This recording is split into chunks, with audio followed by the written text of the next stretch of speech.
കർത്താവിന്റെ അതിപരിശുദ്ധമായ നാമം വാഴ്ത്തപ്പെടുമാറാകട്ടെ. പിന്നെയും ഒരു പ്രാവശ്യം കൂടി നമുക്ക് കർത്തൃപാദപീഠത്തിങ്കിൽ കടന്നു വരുവാൻ, വചനദീപ്തി സാക്ഷ്യ കൂടാരത്തിലേക്ക് ഒരനുഗ്രഹീത സാക്ഷ്യവുമായിട്ട് കടന്നു വരുവാൻ വലിയവനായ ദൈവം ജീവിതത്തെ സാവകാശം ഒരുക്കി തന്ന കൃപകൾക്കായിട്ട് ഞാൻ സ്തോത്രം ചെയ്യുന്നു. കർത്താവിൽ അനുഗ്രഹീതനായ കർത്തദാസൻ പാസ്റ്റർ VK സോമൻ ഇന്ന് നമ്മോടൊത്ത് നമ്മുടെ സൂം പ്ലാറ്റ്ഫോമിൽ നമ്മുടെ ക്ഷണം സ്വീകരിച്ച് ജോയിൻ ചെയ്തിട്ടുണ്ട്. കർത്തദാസനെ ഓർത്ത് ഞാൻ സ്തോത്രം ചെയ്യുന്നു. കർത്താവിന്റെ ദാസൻ ഇന്ന് പകൽക്കാലം നമ്മോടൊത്തായിരിക്കും നമുക്ക് ഏറെ അനുഗ്രഹത്തിന് കാരണമാകുമെന്ന് ഞാൻ വിശ്വസിക്കുകയാണ്. എൻ്റെ വചനദീപ്തി സാക്ഷി കൂടാരത്തിലുള്ള പ്രിയപ്പെട്ടവരോടായിട്ട് എനിക്ക് പറയുവാനുള്ളത്, നമ്മോടൊത്ത് ജോയിൻ ചെയ്യുന്ന പ്രിയപ്പെട്ടവരെ ഓർത്ത് നിങ്ങൾ പ്രാർത്ഥിക്കണം. മാത്രമല്ല, ഇന്ന് ഈ സാക്ഷി നിങ്ങൾ കേൾക്കുമ്പോൾ ജീവിതത്തിന്റെ ഓരോ അനുഭവങ്ങൾ നാം കേൾക്കുമ്പോഴും അവർക്ക് വേണ്ടി പ്രാർത്ഥിക്കുന്നതിനോടൊപ്പം ഈ സാക്ഷ്യം തുടക്കം മുതൽ ഒടുക്കം വരെയും സ്കിപ്പ് ചെയ്യാതെ നിങ്ങൾ കാണുകയും അനേകർക്ക് ഇതൊരാശ്വാസമായി മാറേണ്ടതിന് നിങ്ങളുടെ പ്രിയപ്പെട്ടവരിലേക്കൊക്കെ ഒന്ന് ഷെയർ ചെയ്ത് കൊടുക്കുകയും ചെയ്യണമെന്ന് ദൈവനാമത്തിൽ ഞാൻ നിങ്ങളോട് അപേക്ഷിക്കുകയാണ്.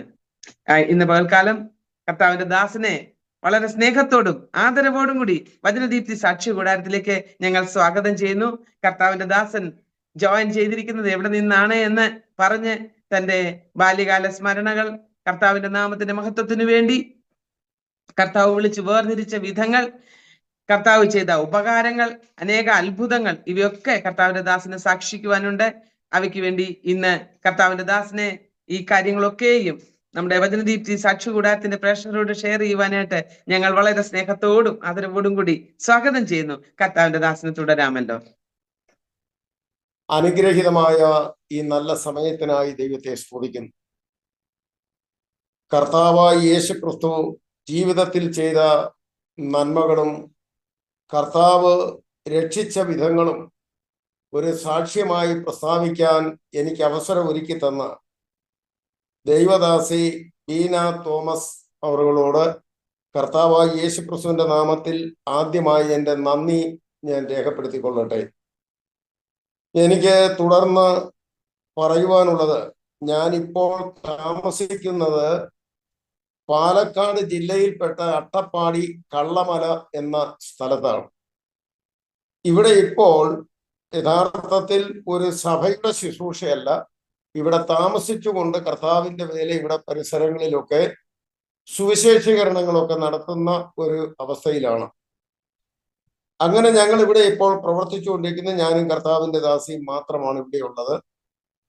അതുപോലെ ഞങ്ങൾക്ക് 2 മക്കളുണ്ട്.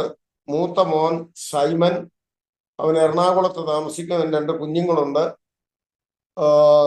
അതുപോലെ ഇളയ മകൻ, അവനും അവൻ്റെ ഭാര്യയും അബുദാബിയിലാണ്. അവന് 3 മക്കളുണ്ട്. അങ്ങനെ 5 കൊച്ചുമക്കളും ഒക്കെ അടങ്ങുന്നതാണ്. പക്ഷെ ഇവിടെ ഞങ്ങൾ 2 പേര് മാത്രമേ ഉള്ളൂ. എൻ്റെ പൂർവ പശ്ചാത്തലം എന്ന് പറയുമ്പോൾ, ഞാനൊരു ക്രിസ്തീയ കുടുംബത്തിലല്ല ജനിച്ചത്. പാരമ്പര്യമായിട്ട് ഒരു കാർപ്പൻറ്റർ സമുദായത്തിൽ ജനിച്ച വ്യക്തിയാണ്. അതായത് പാരമ്പര്യമായിട്ട് ആശാരി സമുദായത്തിൽ ജനിച്ച വ്യക്തിയാണ്. നമ്മുടെ കർത്താവിനെ കുറിച്ച് തച്ചന്റെ മകൻ എന്ന് പറഞ്ഞതുപോലെ ഒരു തച്ചന്റെ മകനാണ് ഞാൻ. അപ്പോൾ എന്തുകൊണ്ട് കർത്താവ് ഒരു തച്ചന്റെ മകനായി ജനിച്ചു, മറ്റ് ഇടങ്ങളില്ലായിരുന്നോ എന്നൊരു പക്ഷേ നമുക്ക് ചിന്തിക്കാം. എന്നാൽ കർത്താവായ യേശു ക്രിസ്തു ഒരു തച്ചന്റെ മകനായി ലോകത്തിലേക്ക് വരാനിടയായത് രൂപമില്ലാത്തതിനെ രൂപാന്തരപ്പെടുത്തുക, അതിനെ കളയേണ്ടത് കളയുക, കളഞ്ഞ് ചൊവ്വാക്കേണ്ടതിനെ ചൊവ്വാക്കിയെടുക്കുക എന്നതാണ് യേശു കർത്താവിൻ്റെ മനുഷ്യ അവതാരത്തിന്റെ ലക്ഷ്യം. ഏത് മനുഷ്യനും ദൈവാനുരൂപമായൊരു രൂപമുണ്ട്. പക്ഷേ പാപമെന്ന വേസ്റ്റ് കൊണ്ട് ആ രൂപം അവന് നഷ്ടപ്പെട്ടു. ആ ദൈവിക സ്വഭാവം, ചൈതന്യം, സാന്നിധ്യം അവന് നഷ്ടപ്പെട്ടു. അതിനെ പുനഃസ്ഥാപിച്ച് മനുഷ്യനെ ദൈവവുമായുള്ള ബന്ധത്തിലേക്ക് കൊണ്ടുവരുന്നതിന് പാപമെന്ന വേസ്റ്റ് അവനിൽ നിന്ന് നീക്കം ചെയ്യേണ്ടത് ആവശ്യമാണ്. ആയതുകൊണ്ടാണ് നമ്മുടെ കർത്താവ് ഒരു തായി ഈ ലോകത്തിലേക്ക് വരാൻ. അച്ഛന്റെ മകനായി ജനിച്ചിരുന്ന എനിക്ക് 12 വയസ്സ് തൊട്ട് ഏതാണ്ട് മദ്യത്തിനും മറ്റ് ലഹരികൾക്കും ഞാൻ അടിമയായ ഒരു വ്യക്തിയായിരുന്നു. എന്റെ 8 വയസ്സുള്ളപ്പോൾ എന്റെ പിതാവ് ഈ ലോകത്തിൽ നിന്ന് മാറ്റപ്പെട്ടു. ഞങ്ങൾ 8 മക്കളായിരുന്നു. 8 മക്കളിൽ 7ാമത്തെ ആളാണ് ഞാൻ. എന്റെ മൂത്ത 2 സഹോദരന്മാരും 3 സഹോദരന്മാരും 3 സഹോദരിമാരുമായിരുന്നു എനിക്ക് മൂത്തത്. 7ാമത്തെ ഞാൻ, എൻ്റെ ഒരു അനിയൻ. ഇപ്പോൾ അതിൽ ജീവിച്ചിരിക്കുന്നത് ഞാനും എനിക്ക് മൂത്ത ഒരു സഹോദരിയും മാത്രമേ ഉള്ളൂ. ബാക്കി എല്ലാവരും ഈ ലോകം വിട്ട് കടന്നുപോയി. ദൈവത്തിന് സ്തോത്രം. അങ്ങനെ 12 വയസ്സിൽ മദ്യത്തിന് മറ്റ് ലഹരികൾക്കും അടിമയായി തീർന്ന ഞാൻ, ധാരാളം കൂട്ടുകാർ ആ കാലങ്ങളിൽ ഉണ്ടായിരുന്നു. ഇടുക്കി ജില്ലയിൽ ബാലഗ്രാമിനടുത്തൊരു സ്ഥലത്താണ് ഞാൻ താമസിച്ചിരുന്നത്. അപ്പോൾ എന്റെ കൂട്ടുകാരൊക്കെ ധാരാളം ഉണ്ടായിരുന്നു. പക്ഷെ എന്റെ കൂട്ടുകാർ മുഴുവൻ ക്രിസ്ത്യൻസ് ആയിരുന്നു, കത്തോലിക്ക സമുദായത്തിൽപ്പെട്ടവരായിരുന്നു. അതിൽ ഞങ്ങൾക്ക് ഏറ്റവും മുൻപിൽ നിൽക്കുന്ന ഞങ്ങളുടെ നേതാവ് എന്ന് പറയുന്നത് വിൽസൺ എന്ന് പറയുന്ന ഒരു വ്യക്തിയാണ്. അദ്ദേഹം മദ്യം കഴിക്കും, ഞങ്ങളും മദ്യം കഴിക്കും. അദ്ദേഹം കഞ്ചാവ് അടിക്കും, ഞങ്ങളും കഞ്ചാവ് അടിക്കും. അദ്ദേഹം അടിപിടി ഉണ്ടാക്കാൻ പോയാൽ അതിന് സപ്പോർട്ടിന് കൊണ്ടുപോകുന്ന ഞങ്ങളെയാണ്. ഇങ്ങനെയൊക്കെ പോയി പല പ്രാവശ്യം പോലീസ് സ്റ്റേഷനിൽ കയറാൻ ഇടയായിട്ടുണ്ട്. ഒരു പ്രാവശ്യം ഏറ്റവും ലാസ്റ്റ് ഉണ്ടായത് ഞങ്ങൾ 5 പ്രതികൾ ഉൾപ്പെടെയുള്ള കേസാണ്. അതിൽ 1ാം പ്രതിയാണ് വിൽസൺ, ഞാൻ 3ാം പ്രതിയായിരുന്നു. ബാക്കി 4 പ്രതികളെയും, ഞാൻ ഒഴികെ ബാക്കി 4 പ്രതികളെയും പോലീസ് പിടിച്ചു. അവർക്ക് പോലീസിന്റെ മർദ്ദനമുണ്ടായി. പോലീസിന് പണം കൊടുത്തു. ഇന്നത്തെ പോലുള്ള പോലീസ് അല്ല അന്ന്. അന്നത്തെ SI ഞങ്ങളെയൊക്കെ അന്വേഷിച്ച് പിടിക്കാൻ നടന്ന SI എന്ന് പറയുന്നത് കടുവ മത്തായി എന്നും ഇടിയം മത്തായി എന്നും ഒക്കെയാണ് നാട്ടുകാർ പേര്. ഒരു മെറ്റാഡോർ വാനിലേക്ക് അദ്ദേഹം കയറിയാൽ ആ വാൻ ഒന്ന് അറിയും ഒരു മനുഷ്യൻ കയറിയെന്ന്. അത്ര ഹൈറ്റും വെയിറ്റും ഉള്ള ഒരു മനുഷ്യനായിരുന്നു. എന്നാൽ അദ്ദേഹത്തിന് പിടികിട്ടാത്തൊരു വ്യക്തി ഞാൻ മാത്രമേ ഉള്ളൂ.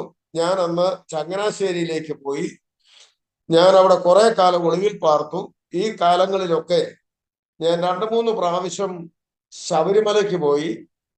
അപ്പോൾ ഇങ്ങനെ ശബരിമലയ്ക്കൊക്കെ പോകാനുള്ള കാരണം, ഞാൻ പറഞ്ഞല്ലോ, എനിക്ക് അനേക സുഹൃത്തുക്കളുണ്ടായിരുന്നു. അതിലൊരു പ്രധാനപ്പെട്ട, ആ കാലത്ത് ഒരു ജീപ്പൊക്കെ സ്വന്തമായിട്ടുള്ളവർ ചുരുക്കമാണ്. എന്നാൽ മണി എന്ന് പറയുന്ന ഒരു നായർ സമുദായത്തിൽപ്പെട്ട ഒരു വ്യക്തി, അദ്ദേഹം ഒരു ജീപ്പൊക്കെ സ്വന്തമായിട്ടുണ്ട്. ഞാൻ പലപ്പോഴും മദ്യപിച്ച് അബോധാവസ്ഥയിലാകുകയോ മറ്റു പ്രശ്നങ്ങളിൽ അകപ്പെടുകയോ ചെയ്യുമ്പോൾ എന്നെ തന്റെ ജീപ്പയിൽ എടുത്ത് വീട്ടിൽ കൊണ്ടാക്കിയ സന്ദർഭമാണ്. പക്ഷെ എന്റെ കയ്യിലെ പണം തീർന്നപ്പോൾ, എനിക്ക് കേസുകളിൽ പ്രതിയായി ഒരു നിർവാഹമില്ലാത്തൊരു സാഹചര്യം വന്നപ്പോൾ, ഞാൻ എൻ്റെ കൂട്ടുകാരനോട് പറഞ്ഞു, എനിക്കൊരു സിഗരറ്റ് വാങ്ങിത്തരാം. അവന്റെ ജീപ്പയിൽ ഇരുന്ന് എന്നെ ചീത്ത വിളിച്ചു. ആ സമയമാണ് ഞാൻ ദൈവമേ എന്ന് വിളിക്കാൻ തുടങ്ങി. ആ ദൈവിക ചിന്തയാണ് എന്നെ മറ്റ് ഈശ്വരന്മാരിലേക്കും ദേവാലയങ്ങൾ, അമ്പലം, പള്ളി മുതലായ ഇടങ്ങളിലേക്ക് ഞാൻ കടന്നു പോകാനിടയായി. ഇതുപോലെ എന്നെ ആ ചീത്ത പറഞ്ഞ നിമിഷം തൊട്ട് അങ്ങനെ എനിക്കൊരു വ്യത്യാസമില്ല. അമ്പലത്തിൽ പോകും, പള്ളിയിൽ പോകും, എല്ലാ ദേവീ ദേവന്മാരെയും വിളിക്കും. ആ സമയത്ത് 3 വർഷം ശബരിമലയ്ക്ക് പോയി 18ാം പടിക്ക് നിന്ന് അങ്ങകലെ കത്തുന്ന വിളക്ക് കണ്ടു. പക്ഷെ ഇതൊന്നും എൻ്റെ ജീവിതത്തിലേക്ക് സമാധാനം നൽകാനായിട്ട് കഴിഞ്ഞില്ല. അങ്ങനെ ഞാൻ ജീവിതത്തിൽ ഒരു സ്വസ്ഥതയില്ലാത്ത അനുഭവം. അപ്പോൾ ഞാനൊരു രോഗിയല്ല, പക്ഷെ ഒറ്റ കാര്യം, എൻ്റെ ജീവിതത്തിൽ സമാധാനം.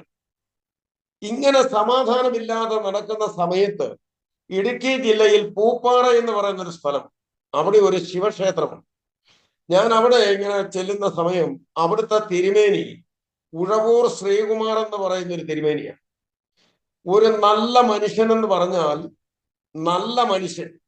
അതായത് എൻ്റെ ആ അവസ്ഥയിൽ എന്നെ സഹായിക്കാനും എന്നെ ചേർത്ത് പിടിക്കാനും ഒക്കെ നല്ല മനസ്സ് കാണിച്ച ഒരു വ്യക്തിയായിരുന്നു ഉഴവൂർ ശ്രീകുമാർ എന്ന് പറയുന്ന തിരുമേനി. ആ അമ്പലത്തിലെ പൂജാരിയാണ്. അദ്ദേഹം എന്നോട് പറഞ്ഞു, തൽക്കാലം സോമൻ എങ്ങും പോകണ്ട, എൻ്റെ കൂടെ ഇവിടെ താമസിക്കാം. ഒരു പൂജാരിയുടെ കൂടെ അദ്ദേഹം പാർക്കുന്ന ഇടത്ത് കയറി പാർക്കാന്ന് പറയുമ്പോൾ ആ ക്ഷേത്രത്തിലുള്ള പലർക്കും എതിർപ്പുണ്ടായി. എതിർപ്പുണ്ടായെങ്കിൽ ആ എതിർപ്പൊന്നും അദ്ദേഹം വകവച്ചില്ല.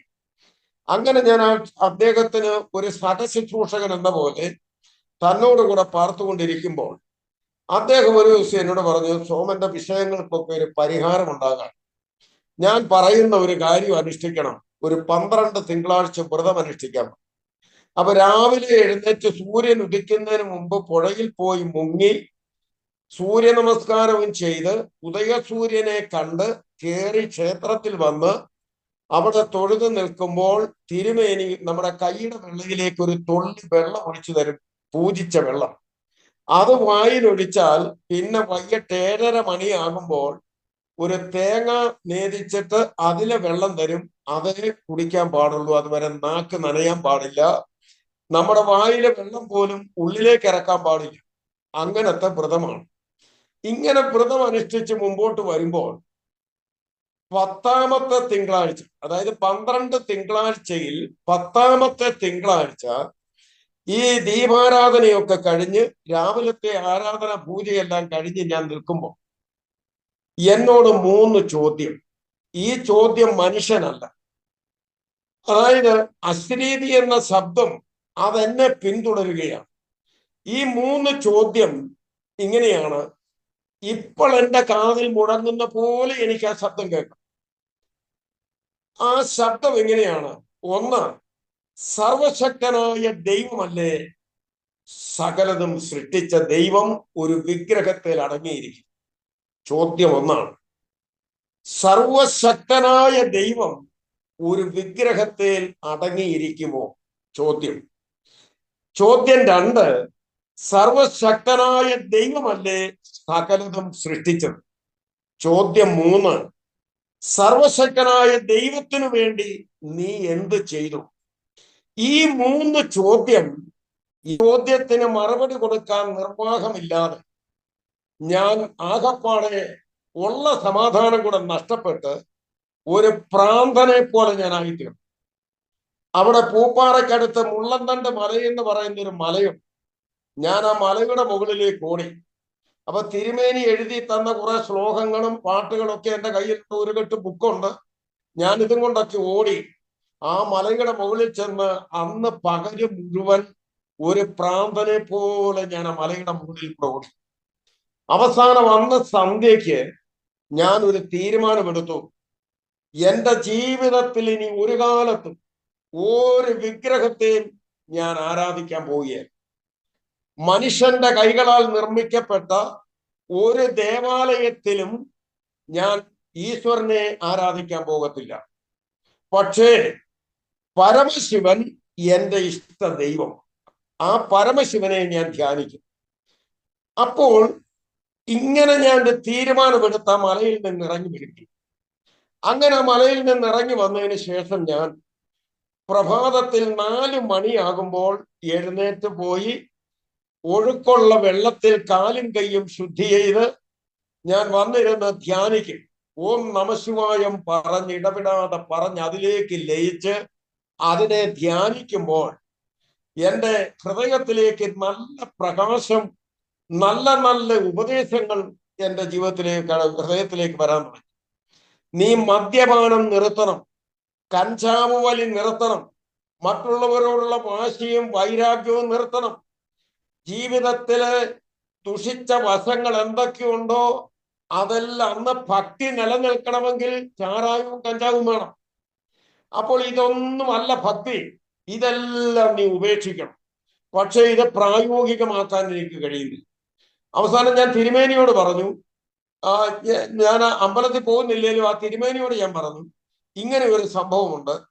അപ്പോൾ അദ്ദേഹം പറഞ്ഞു, അങ്ങനെയാണെങ്കിൽ ഞാനും, അദ്ദേഹം പുകവലിക്കും, ഞാനും പുകവലിയൊക്കെ നിർത്തുകയാണ്, നമുക്ക് പുകവലി അങ്ങ് നിർത്താവുന്നു. പക്ഷേ കുറച്ചു ദിവസം കഴിഞ്ഞപ്പോൾ അദ്ദേഹം എന്നെ കാണാതെ വലിക്കാൻ, എങ്കിലും എനിക്ക് ഈ പുകവലി നിർത്താൻ കഴിഞ്ഞു. അന്ന് ഏറ്റവും കടുപ്പമുള്ള സിഗരറ്റ് ചാർമിനാർ സിഗരറ്റാണ്. ആ സിഗരറ്റിന്റെ അകത്ത് കഞ്ചാവ് കയറ്റിയാണ് വലിക്കുന്നത്. ഇല്ലെങ്കിൽ കുഴല് വെച്ചൊക്കെ വലിക്കും. ഇങ്ങനെയൊക്കെ കഞ്ചാവ് വലിക്കുന്ന പല രീതിയും. അങ്ങനെ ഈ കഞ്ചാവ് ഇതിൽ നിന്നൊക്കെ രക്ഷപ്പെടാൻ എനിക്ക് ആഗ്രഹമാണ്.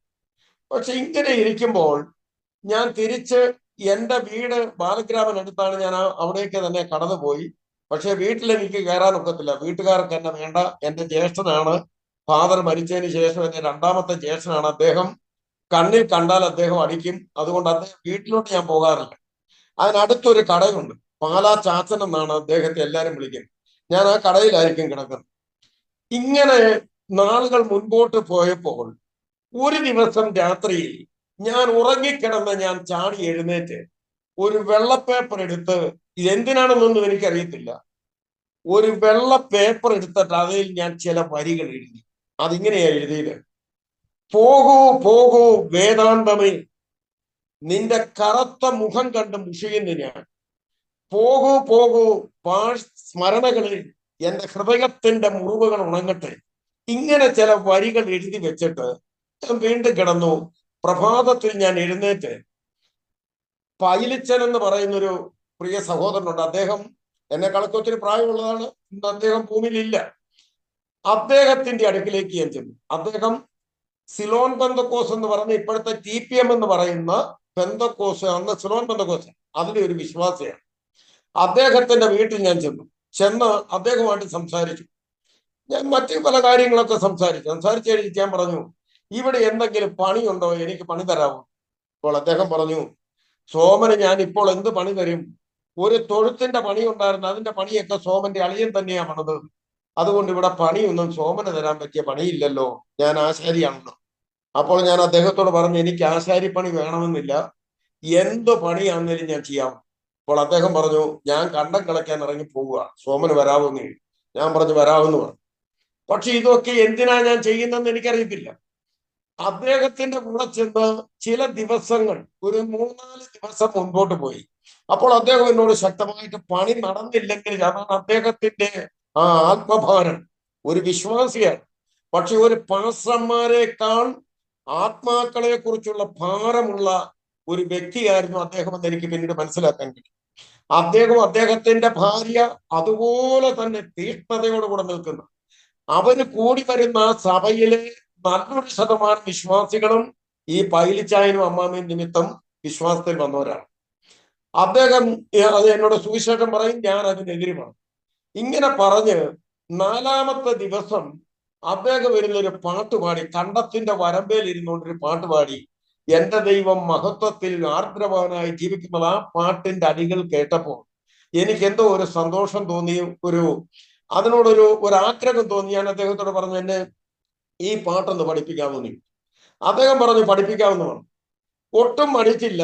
അദ്ദേഹം പെട്ടെന്ന് കയറി വന്ന് കുളിച്ച് എന്നോട് പറഞ്ഞു നമുക്ക് കുളിക്കാമെന്ന് പറഞ്ഞു. കുളിച്ച് കയറി വന്ന് ഹാർമോണി എടുത്തു വെച്ച് അദ്ദേഹം ഹാർമോണി വായിച്ചുകൊണ്ട് ഈ പാട്ട് പാടി തന്റെ 2 കണ്ണിൽ നിന്നും കണ്ണുനീരൊഴുകിയാണ് ആ പാട്ട്. ആ പാട്ട് പാടിക്കഴിഞ്ഞപ്പോൾ ഞാൻ അദ്ദേഹത്തോട് ചോദിച്ചു, എനിക്ക് വേണ്ടി ഒന്ന് പ്രാർത്ഥിക്കാമോ നീ? അപ്പോൾ അദ്ദേഹം പറഞ്ഞു, സോമന് വേണ്ടി പ്രാർത്ഥിക്കാം, നമുക്കൊരു സ്ഥലത്ത് പോകാമെന്ന്. അദ്ദേഹം എന്നെയും കൂട്ടിക്കൊണ്ട് ഒരു സ്ഥലത്ത്, അവിടുന്ന് ഒരു കുറച്ചകലെ ഒരു ഭവനത്തിലേക്ക് പോവുകയാണ്. ആ ഭവനം എന്ന് പറയുന്നത് കൂടി വന്നാൽ എനിക്ക് തോന്നുന്നു ഒരു 10-15 അടി നീളം, ഒരു 10 അടി വീതിയെ ആകെ ആ വീടിനുണ്ട്. അത് അന്നത്തെ ഇടുക്കി ജില്ലയിലെ പാവപ്പെട്ടവരുടെ വീടെന്നൊക്കെ പറഞ്ഞാൽ, അന്നത്തെ കാലത്തെ വീട് മിക്കവാറും അങ്ങനെയൊക്കെയാണ്. ഈ മൺകട്ട കെട്ടി കരിയും ചാണകം ഇട്ട് മെഴുകിയ വീട്, പുല്ല് മേഞ്ഞ വീട്. ആ വീട്ടിലേക്കാണ് അദ്ദേഹം എന്നെ വിളിച്ചോണ്ട് പോകുന്നത്. ഞങ്ങളങ്ങോട്ട് ചെല്ലുമ്പോൾ ആ വീടിന്റെ വാതിക്കൽ നല്ല കറുപ്പായ ഒരു സഹോദരി ഒരു മുഷിഞ്ഞ ചട്ടയും ഒരു മുഷിഞ്ഞ കൈലിയൊക്കെ കൊടുത്ത വാതിക്കല്ലും. ആ സഹോദരി ചോദിച്ചു, എന്തിനാ പൈലിച്ചായ ഈ സോമനെയും കൊണ്ട് ഇങ്ങോട്ട് വന്നു നീ? അദ്ദേഹം പറഞ്ഞു, സോമന് വേണ്ടി പ്രാർത്ഥിക്കണം. ആ കാഴ്ച ഒരത്ഭുതമായിരുന്നു. കാരണം ഞാൻ ക്ഷേത്രത്തിൽ താമസിക്കുന്ന സമയത്ത് ഒരു ദിവസം ഞാൻ പരമശിവനെ വിളിച്ച് വിളിച്ച് ആ ക്ഷേത്രത്തിന്റെ നടയിൽ തലയും വെച്ച് ഞാൻ കിടന്നുറങ്ങിപ്പോയി ഒരു രാത്രി. ഏതാണ്ടൊരു 3 മണി രാത്രി ആയപ്പോൾ അന്ന് ഈ ഉഴവൂർ ശ്രീകുമാർ എന്ന് പറയുന്ന തിരുമേനി വീട്ടിൽ പോയ അവധിക്ക് അദ്ദേഹത്തിന്റെ ചെറിയച്ഛൻ ശ്രീധരൻ എന്ന് പറയുന്ന ഒരു തിരുമേനിയാണ് അവിടെ വന്നിരിക്കുന്നത്. അദ്ദേഹം ഇദ്ദേഹത്തിന്റെ അവധിക്ക് വേണ്ടി വന്ന അദ്ദേഹം ഒരു 3 മണി രാത്രിയായി ഇറങ്ങി വന്നപ്പോൾ അമ്പലത്തിന്റെ നടയിൽ ഒരാൾ വന്നെന്നെ വിളിച്ച് ഞാൻ പറഞ്ഞു, ഞാൻ ഇവിടെ പ്രാർത്ഥിച്ചുകൊണ്ടിരുന്ന അറിയാതെ ഉറങ്ങിപ്പോയതാണ്. ആ മനുഷ്യനെ ഞാൻ ഇപ്പോഴും ഓർക്കുന്നുണ്ട്. ആ രാത്രി 3 മണിക്ക് അദ്ദേഹം കഞ്ഞി വെച്ച് എനിക്ക് കഞ്ഞി തന്നെന്നുള്ളതാണ് സാധാരണ ഒരു മനുഷ്യൻ ചെയ്യുന്നത്. എന്നിട്ട് അപ്പോൾ ആ കിടപ്പിൽ ഞാൻ ഒരു ദർശനം കണ്ടു. എന്നോട് ആരോ പറയുകയാണ്, നിനക്ക് സമാധാനത്തിന് വേണ്ടി അങ്ങോട്ട് ചെല്ല് എന്ന് പറഞ്ഞൊരു വീട് ചൂണ്ടിക്കാണിച്ചു. ആ വീടിന്റെ വാതിക്കൽ ഒരു സ്ത്രീ നിൽക്കുന്നു. ഈ പൈലിച്ചായൻ 76 ഡിസംബർ മാസം 6-ാം തീയതി എന്നെ വിളിച്ചുകൊണ്ട് പോകുന്നത് കറക്റ്റ് ആ ഭവനത്തിലേക്കാണ്. ആ സഹോദരിയെ കണ്ടപ്പോൾ എനിക്ക് മനസ്സിലായി, ദൈവമേ, അന്ന് അമ്പലത്തിൽ വെച്ച് ഞാൻ കണ്ടത്, ആ നടയിൽ കിടന്നപ്പോൾ ഞാൻ കണ്ടത് പേസ്വപ്നമല്ലല്ലോ, ആ കാഴ്ചയാണല്ലോ ഇപ്പോൾ ഞാൻ കാണുന്നതെന്ന് ഞാൻ ഓർത്തെങ്കിലും യേശുവിനെ വിളിക്കാൻ ഞാൻ അന്നേരം തയ്യാറായി. അവര് കയറിയിരുന്നു. ആ സഹോദരിയുടെ മകള് ലീലാമ്മ എന്ന് പറഞ്ഞൊരു മോളുണ്ട്, വിവാഹം കഴിച്ചു വിട്ടെടുത്തുനിന്ന് അവിടെ വന്നിട്ടുണ്ട്. ആ സഹോദരി പാട്ടുപാടിയ പീലീല പാടുന്ന പോലെ പാടും. പുള്ളിക്കാർ ഇവരെല്ലാരും കൂടെ പൈലിച്ചാൻ പറഞ്ഞു, നമുക്ക് പ്രാർത്ഥിക്കാം. ഭർത്താവ് പറഞ്ഞു, സമയം കളയാൻ നേരമില്ല, നമുക്ക് പ്രാർത്ഥിക്കാം. അതുകൊണ്ട് പായിടാൻ പറഞ്ഞു. പായൊക്കെ ഇട്ട് എല്ലാരും കൂടെ ഇരുന്ന് പാട്ടുപാടി. ആദ്യം ലീലാമ്മ പാടിയ പാട്ട്, കണ്ടാലും കാൽവറിയിൽ കുരിശിൽ ശിരസതും ചാഞ്ഞുവരൻ. ആ പാട്ടങ്ങോട്ട് പാടി അവർ ആത്മാവിലായി. അടുത്ത് ഞാൻ എൻ്റെ കണ്ണുകളെ ഉയർത്തിടും വൻകിരിയിൽ എന്നുള്ള ഒരു പാട്ടുണ്ട്. ആ പാട്ട് ഇങ്ങനെ 2 പാട്ട് പാടി ഇവരെ ആത്മാവിലായി അന്യഭാഷയിൽ ദൈവത്തെ സ്തുതിക്കുമ്പോൾ ഞാൻ അവിടെ ഇരുന്നുകൊണ്ട് ഓം നമഃശിവായ, ഓം നമഃശിവായ, ഓം നമഃശിവായ എന്ന് പറയാം. പക്ഷെ അല്പസമയം കഴിഞ്ഞപ്പോൾ എനിക്ക് ഓം നമഃശിവായ പറയാൻ പറ്റുന്നില്ല. എന്റെ നാവ് ബന്ധിക്കപ്പെട്ടു, എന്റെ ശരീരമാകെ വല്ലാതായി, എന്നെ എന്തോ ഒരു ശക്തി കയറി പിടിക്കുന്ന പോലെ എനിക്ക് തോന്നി. എന്താണെന്ന് എനിക്ക് മനസ്സിലായില്ല. പക്ഷെ സ്തോത്രം പറയാൻ എനിക്ക് പാടില്ലല്ലോ, അത് എന്റെ ഭാഷയല്ലല്ലോ എന്നുള്ള ചിന്തയിൽ ഞാൻ. പക്ഷേ പൈലച്ചൻ അതിന് ശേഷം മർക്കോസിന്റെ സുവിശേഷം 16-ാം അധ്യായം എടുത്ത് സുവിശേഷത്തിന് പ്രസംഗിക്കാൻ തുടങ്ങി. ഒരു പ്രബോധനം, വാസ്തവത്തിൽ വലിയ പ്രസംഗമല്ല, ഒരു പ്രബോധനം. യേശു ക്രിസ്തു ആരാണ്? യേശു എന്തിന് ലോകത്തിൽ വന്നു? പാപികളെ രക്ഷിപ്പാൻ. അല്പസമയം കൊണ്ട് അദ്ദേഹം ഒരു വിവരണം നടത്തി. പാപം എന്താണ്? പാപമുണ്ട് മനുഷ്യന്റെ അവസ്ഥ എന്താണ്? പാപം അവന് സമാധാനം കൊടുക്കത്തില്ല. ഇങ്ങനെയുള്ള വിഷയങ്ങൾ പറഞ്ഞിട്ട് മനുഷ്യന്റെ പാപപരിഹാരത്തിന് വേണ്ടി സ്വർഗത്തിൽ നിന്ന് ഇറങ്ങി വന്ന കർത്താവായ യേശു ക്രിസ്തു അവനെ യഹൂദന്മാർ ക്രൂശിച്ചു കല്ലറയിൽ വെച്ചു. എന്നാൽ അവനേക്ക് ചെല്ലുമ്പോൾ, യേശുവിനെ വെച്ച കല്ലറയിലേക്ക് ആ സഹോദരിമാര് ചെല്ലുമ്പോൾ അവനെ കുറിച്ച് ഇപ്രകാരം പറയുന്നു, ദൂതന്മാര് പറയുന്നു, അവൻ ഇവിടെ ഇല്ല, അവൻ ഉയർത്തെഴുന്നേറ്റു. അദ്ദേഹം പറഞ്ഞു, അനേക മഹാന്മാര് ലോകത്തിൽ വന്നിട്ടുണ്ട്, അനേക അവതാരങ്ങൾ ലോകത്തിൽ വന്നിട്ടുണ്ട്, പക്ഷേ അവൻ ഇവിടെയില്ല, ഉയർത്തെഴുന്നേറ്റു എന്ന് പറയാൻ ഒറ്റ ഒരുവൻ മാത്രമേ ഉള്ളൂ. അവൻ കർത്താവായ യേശു ക്രിസ്തുവാണ്. ബാക്കി എല്ലാവരും മരിച്ച് ഈ മണ്ണിനോട് ചേർന്ന് ഇവിടുത്തെ പുഴുവരിച്ച് ഇവിടെ ദ്രവിച്ച് ഇവിടെ തീർന്നപ്പോൾ ഉയർത്തെഴുന്നേറ്റവൻ ഇവിടുത്തെ കൃമികൾ നശിപ്പിക്കാതെ, ഇവിടുത്തെ പുഴുക്കൾ അരിക്കാതെ, ഇവിടുത്തെ മണ്ണിലേക്ക് ദഹിപ്പിച്ച് ചേർക്കാതെ ഉയർത്തെഴുന്നേറ്റവൻ ഒരുവൻ മാത്രം, അവനാണ് കർത്താവായ യേശു ക്രിസ്തു. അവന് മാത്രമേ മനുഷ്യ ജീവിതത്തിന് സമാധാനം തരാൻ കഴിയൂ എന്ന് അദ്ദേഹം വളരെ തറപ്പിച്ചു പറഞ്ഞു. അപ്പോൾ എനിക്ക് സ്തോത്രം പറയണമെന്നൊക്കെ തോന്നി. ഞാൻ 1-2 സ്തോത്രമൊക്കെ പറഞ്ഞു. അദ്ദേഹം അവിടുന്ന് പ്രാർത്ഥിച്ച് അവസാനിപ്പിച്ച് എന്നെ വിളിച്ചോണ്ട് അദ്ദേഹത്തിന്റെ വീട്ടിലേക്ക് തന്നെ പോയി. വീട്ടിൽ ചെന്ന് അദ്ദേഹം ഒരല്പ കഞ്ഞി, ഞാൻ ഇപ്പോഴും ആ കഞ്ഞി ഓർക്കുന്നു, ആ കഞ്ഞി കുടിച്ചതിന് ശേഷം അദ്ദേഹം അകത്തോട്ട് കയറിപ്പോയി പെട്ടെന്ന് ബൈബിൾ എടുത്തോണ്ട് വന്ന് ഒരു ഡെസ്കിന്റെ അപ്പുറത്തും ഇപ്പുറത്തും ഞങ്ങൾ ഇരുന്നു. അദ്ദേഹം എന്നോട് സുവിശേഷം പറയാൻ. അങ്ങനെ സംസാരിച്ചു വന്ന് രാത്രി ഏതാണ്ട് 1 മണി സമയമായി. ഇത് 76 ഡിസംബർ മാസം 6-ാം തീയതി രാത്രി നടക്കുന്ന സംഭവം. അദ്ദേഹം എന്നോട് ചോദിച്ചു, സോമൻ, ഏതെല്ലാം ദേവാലയങ്ങളിൽ പോയിട്ടുണ്ട്? ഏതെല്ലാം ദേവന്മാർക്ക് പൂജകളും കർമ്മങ്ങളും നടത്തി? നീ നേർച്ച കാഴ്ചകൾ അർപ്പിച്ചു, എന്നാൽ നിന്റെ ജീവിതത്തിൽ ഇപ്പോൾ സമാധാനമുണ്ടോ? ഇല്ല എങ്കിൽ ഞാൻ പറയുന്നു, യേശുവിന് നിന്റെ നേർച്ചയോ കാഴ്ചയോ തീർത്ഥാടനമോ ഇതൊന്നുമല്ല വേണ്ടത്. നിന്റെ ഹൃദയമാണ് യേശുവിന് വേണ്ടിയത്. ആ ഹൃദയം നിനക്ക് യേശുവിന് വേണ്ടി കൊടുക്കാൻ കഴിയുമോ എന്നൊരു ചോദ്യമാണ് അദ്ദേഹം എന്നോട് ചോദിച്ചത്. ആ ചോദ്യം എന്ന് പറയുന്നത് കേവലം ഒരു മാനുഷിക ശബ്ദമല്ല, അതൊരു തീയമ്പ് പോലെ എന്റെ ഹൃദയത്തിലേക്ക് വന്നു. ഞാൻ ആ സമയത്ത് ഞാൻ അദ്ദേഹത്തിന്റെ മുമ്പിൽ ഇപ്രകാരം പറഞ്ഞു, യേശു ക്രിസ്തു എന്നെ രക്ഷിക്കുമെങ്കിൽ, എനിക്ക് സമാധാനം തരുമെങ്കിൽ, ഞാൻ അത് എന്നെ മാത്രമല്ല, എന്റെ ഹൃദയം മാത്രമല്ല, എന്നെ മുഴുവനായി ഞാൻ ആ യേശുവിന് വേണ്ടി സമർപ്പിക്കുന്നു. എനിക്ക് ഒരു സത്യം എന്റെ ഇപ്പോൾ നടന്ന സംഭവം പോലെ എനിക്ക് ഇപ്പോഴും ഓർമ്മയുണ്ട്, പറയുവാൻ കഴിയുന്നു. എന്റെ തലയിൽ നിന്ന് ഒരു വലിയ കിണ്ടൽ ചാക്ക് താഴെ പോയിരുന്നുള്ള അനുഭവം എനിക്കുണ്ടായി. ഞാനൊരു കനം കുറഞ്ഞ വസ്തുവായി. പെട്ടെന്ന് ഞാൻ എന്നെ തന്നെ വീക്ഷിക്കാൻ തുടങ്ങി. എന്നെ നോക്കുമ്പോൾ ഞാൻ കാണുന്നത്, ഞാൻ ഇങ്ങനെ ചിന്തിക്കുക, നെറ്റിക്ക് ഭസ്മം തൊട്ട് വർഷങ്ങളായിട്ട് തലമുടി വളർത്തി, ദീക്ഷയും വളർത്തി, കറുത്ത വസ്ത്രം ധരിച്ച് ഒരു വികൃതനായ ഒരു മനുഷ്യൻ. ഞാൻ ഇങ്ങനെ ചിന്തിക്കുക, ദൈവമേ, ഈശ്വരനുണ്ടെങ്കിൽ ഈശ്വരന് വേണ്ടി ഞാൻ ഭസ്മം തൊട്ടത് കൊണ്ട് എന്താ ഗുണം? ഞാൻ മുടി വളർത്തിയത് കൊണ്ടോ, താടി വളർത്തിയത് കൊണ്ടോ, കറുത്ത വസ്ത്രം ധരിച്ചത് കൊണ്ടോ, ഞാനൊരു വികൃത വേഷമായതുകൊണ്ടോ ദൈവത്തിന് എന്താണ് പ്രയോജനം? ഇങ്ങനെ ഞാൻ ചിന്തിക്കാൻ തുടങ്ങി. ഞാൻ ചിന്തിച്ചു. അപ്പോൾ ഞാൻ ഏറ്റു പറഞ്ഞില്ലെങ്കിലും 7-ാം തീയതി ഞാൻ പോയി മുടിവെട്ടി ഷേവ് ചെയ്ത് അത് ഇങ്ങനെ തിരിച്ചു വരികയാണ്. അപ്പോൾ സന്ധ്യ കഴിഞ്ഞൊരു 8-8:30 മണിയായി. അപ്പോൾ പൈലിച്ചായനും ബാലഗ്രാം സിറ്റി വന്നിട്ട് ഇങ്ങനെ വരികയാണ്. ഞാനൊരു സിഗരറ്റും വലിച്ചുണ്ടവൻ. അപ്പോൾ അദ്ദേഹം എന്നോട് ചോദിച്ചു. കുറച്ചു നേരം അദ്ദേഹം എൻ്റെ കൂടെ ഇങ്ങനെ നടന്ന് പല കാര്യങ്ങളും സംസാരിച്ചിട്ടൊടുവിൽ അദ്ദേഹം എന്നോട് ചോദിച്ചു, സോമൻ ഇന്നലെ പറഞ്ഞ കാര്യം സത്യമാണോ? യേശുവിന് വേണ്ടി ജീവിക്കുമെന്ന്. ഞാൻ പറഞ്ഞു, ഒരു മാറ്റവുമില്ല, യേശുവിന് വേണ്ടി ഞാൻ ജീവിക്കും. അപ്പോൾ അദ്ദേഹം ചോദിച്ചു, ഏതെങ്കിലും ദേവാലയത്തിൽ പോയി നിന്ന് സോമൻ വീടി വലിച്ചിട്ടുണ്ടോ, പുക വലിച്ചിട്ടുണ്ടോ, മദ്യം വെച്ചിട്ടുണ്ടോ? ഞാൻ പറഞ്ഞില്ല. അതിന്റെ കാരണം അവിടെ ദൈവമുണ്ടെന്നല്ലേ. എന്നാൽ ഞാൻ പറയുന്ന സത്യം, മനുഷ്യൻ ഏതെങ്കിലും കൈപ്പണിയായ ക്ഷേത്രങ്ങളിൽ നിന്നോ ദേവാലയങ്ങളിൽ നിന്നോ മദ്യപിക്കുകയോ പുകവലിക്കുകയോ ചെയ്യാതിരിക്കുകയല്ല വേണ്ടത്. ദൈവം വസിക്കുന്നത് നമ്മുടെ ഹൃദയത്തിലാണ്. നിങ്ങൾ ദൈവത്തിന്റെ മന്ദിരമാകുന്നു, ദൈവത്തിന്റെ ആലയം നിങ്ങളുടെ ഹൃദയമാണ് എന്നാണ് ബൈബിൾ പറയുന്നത്.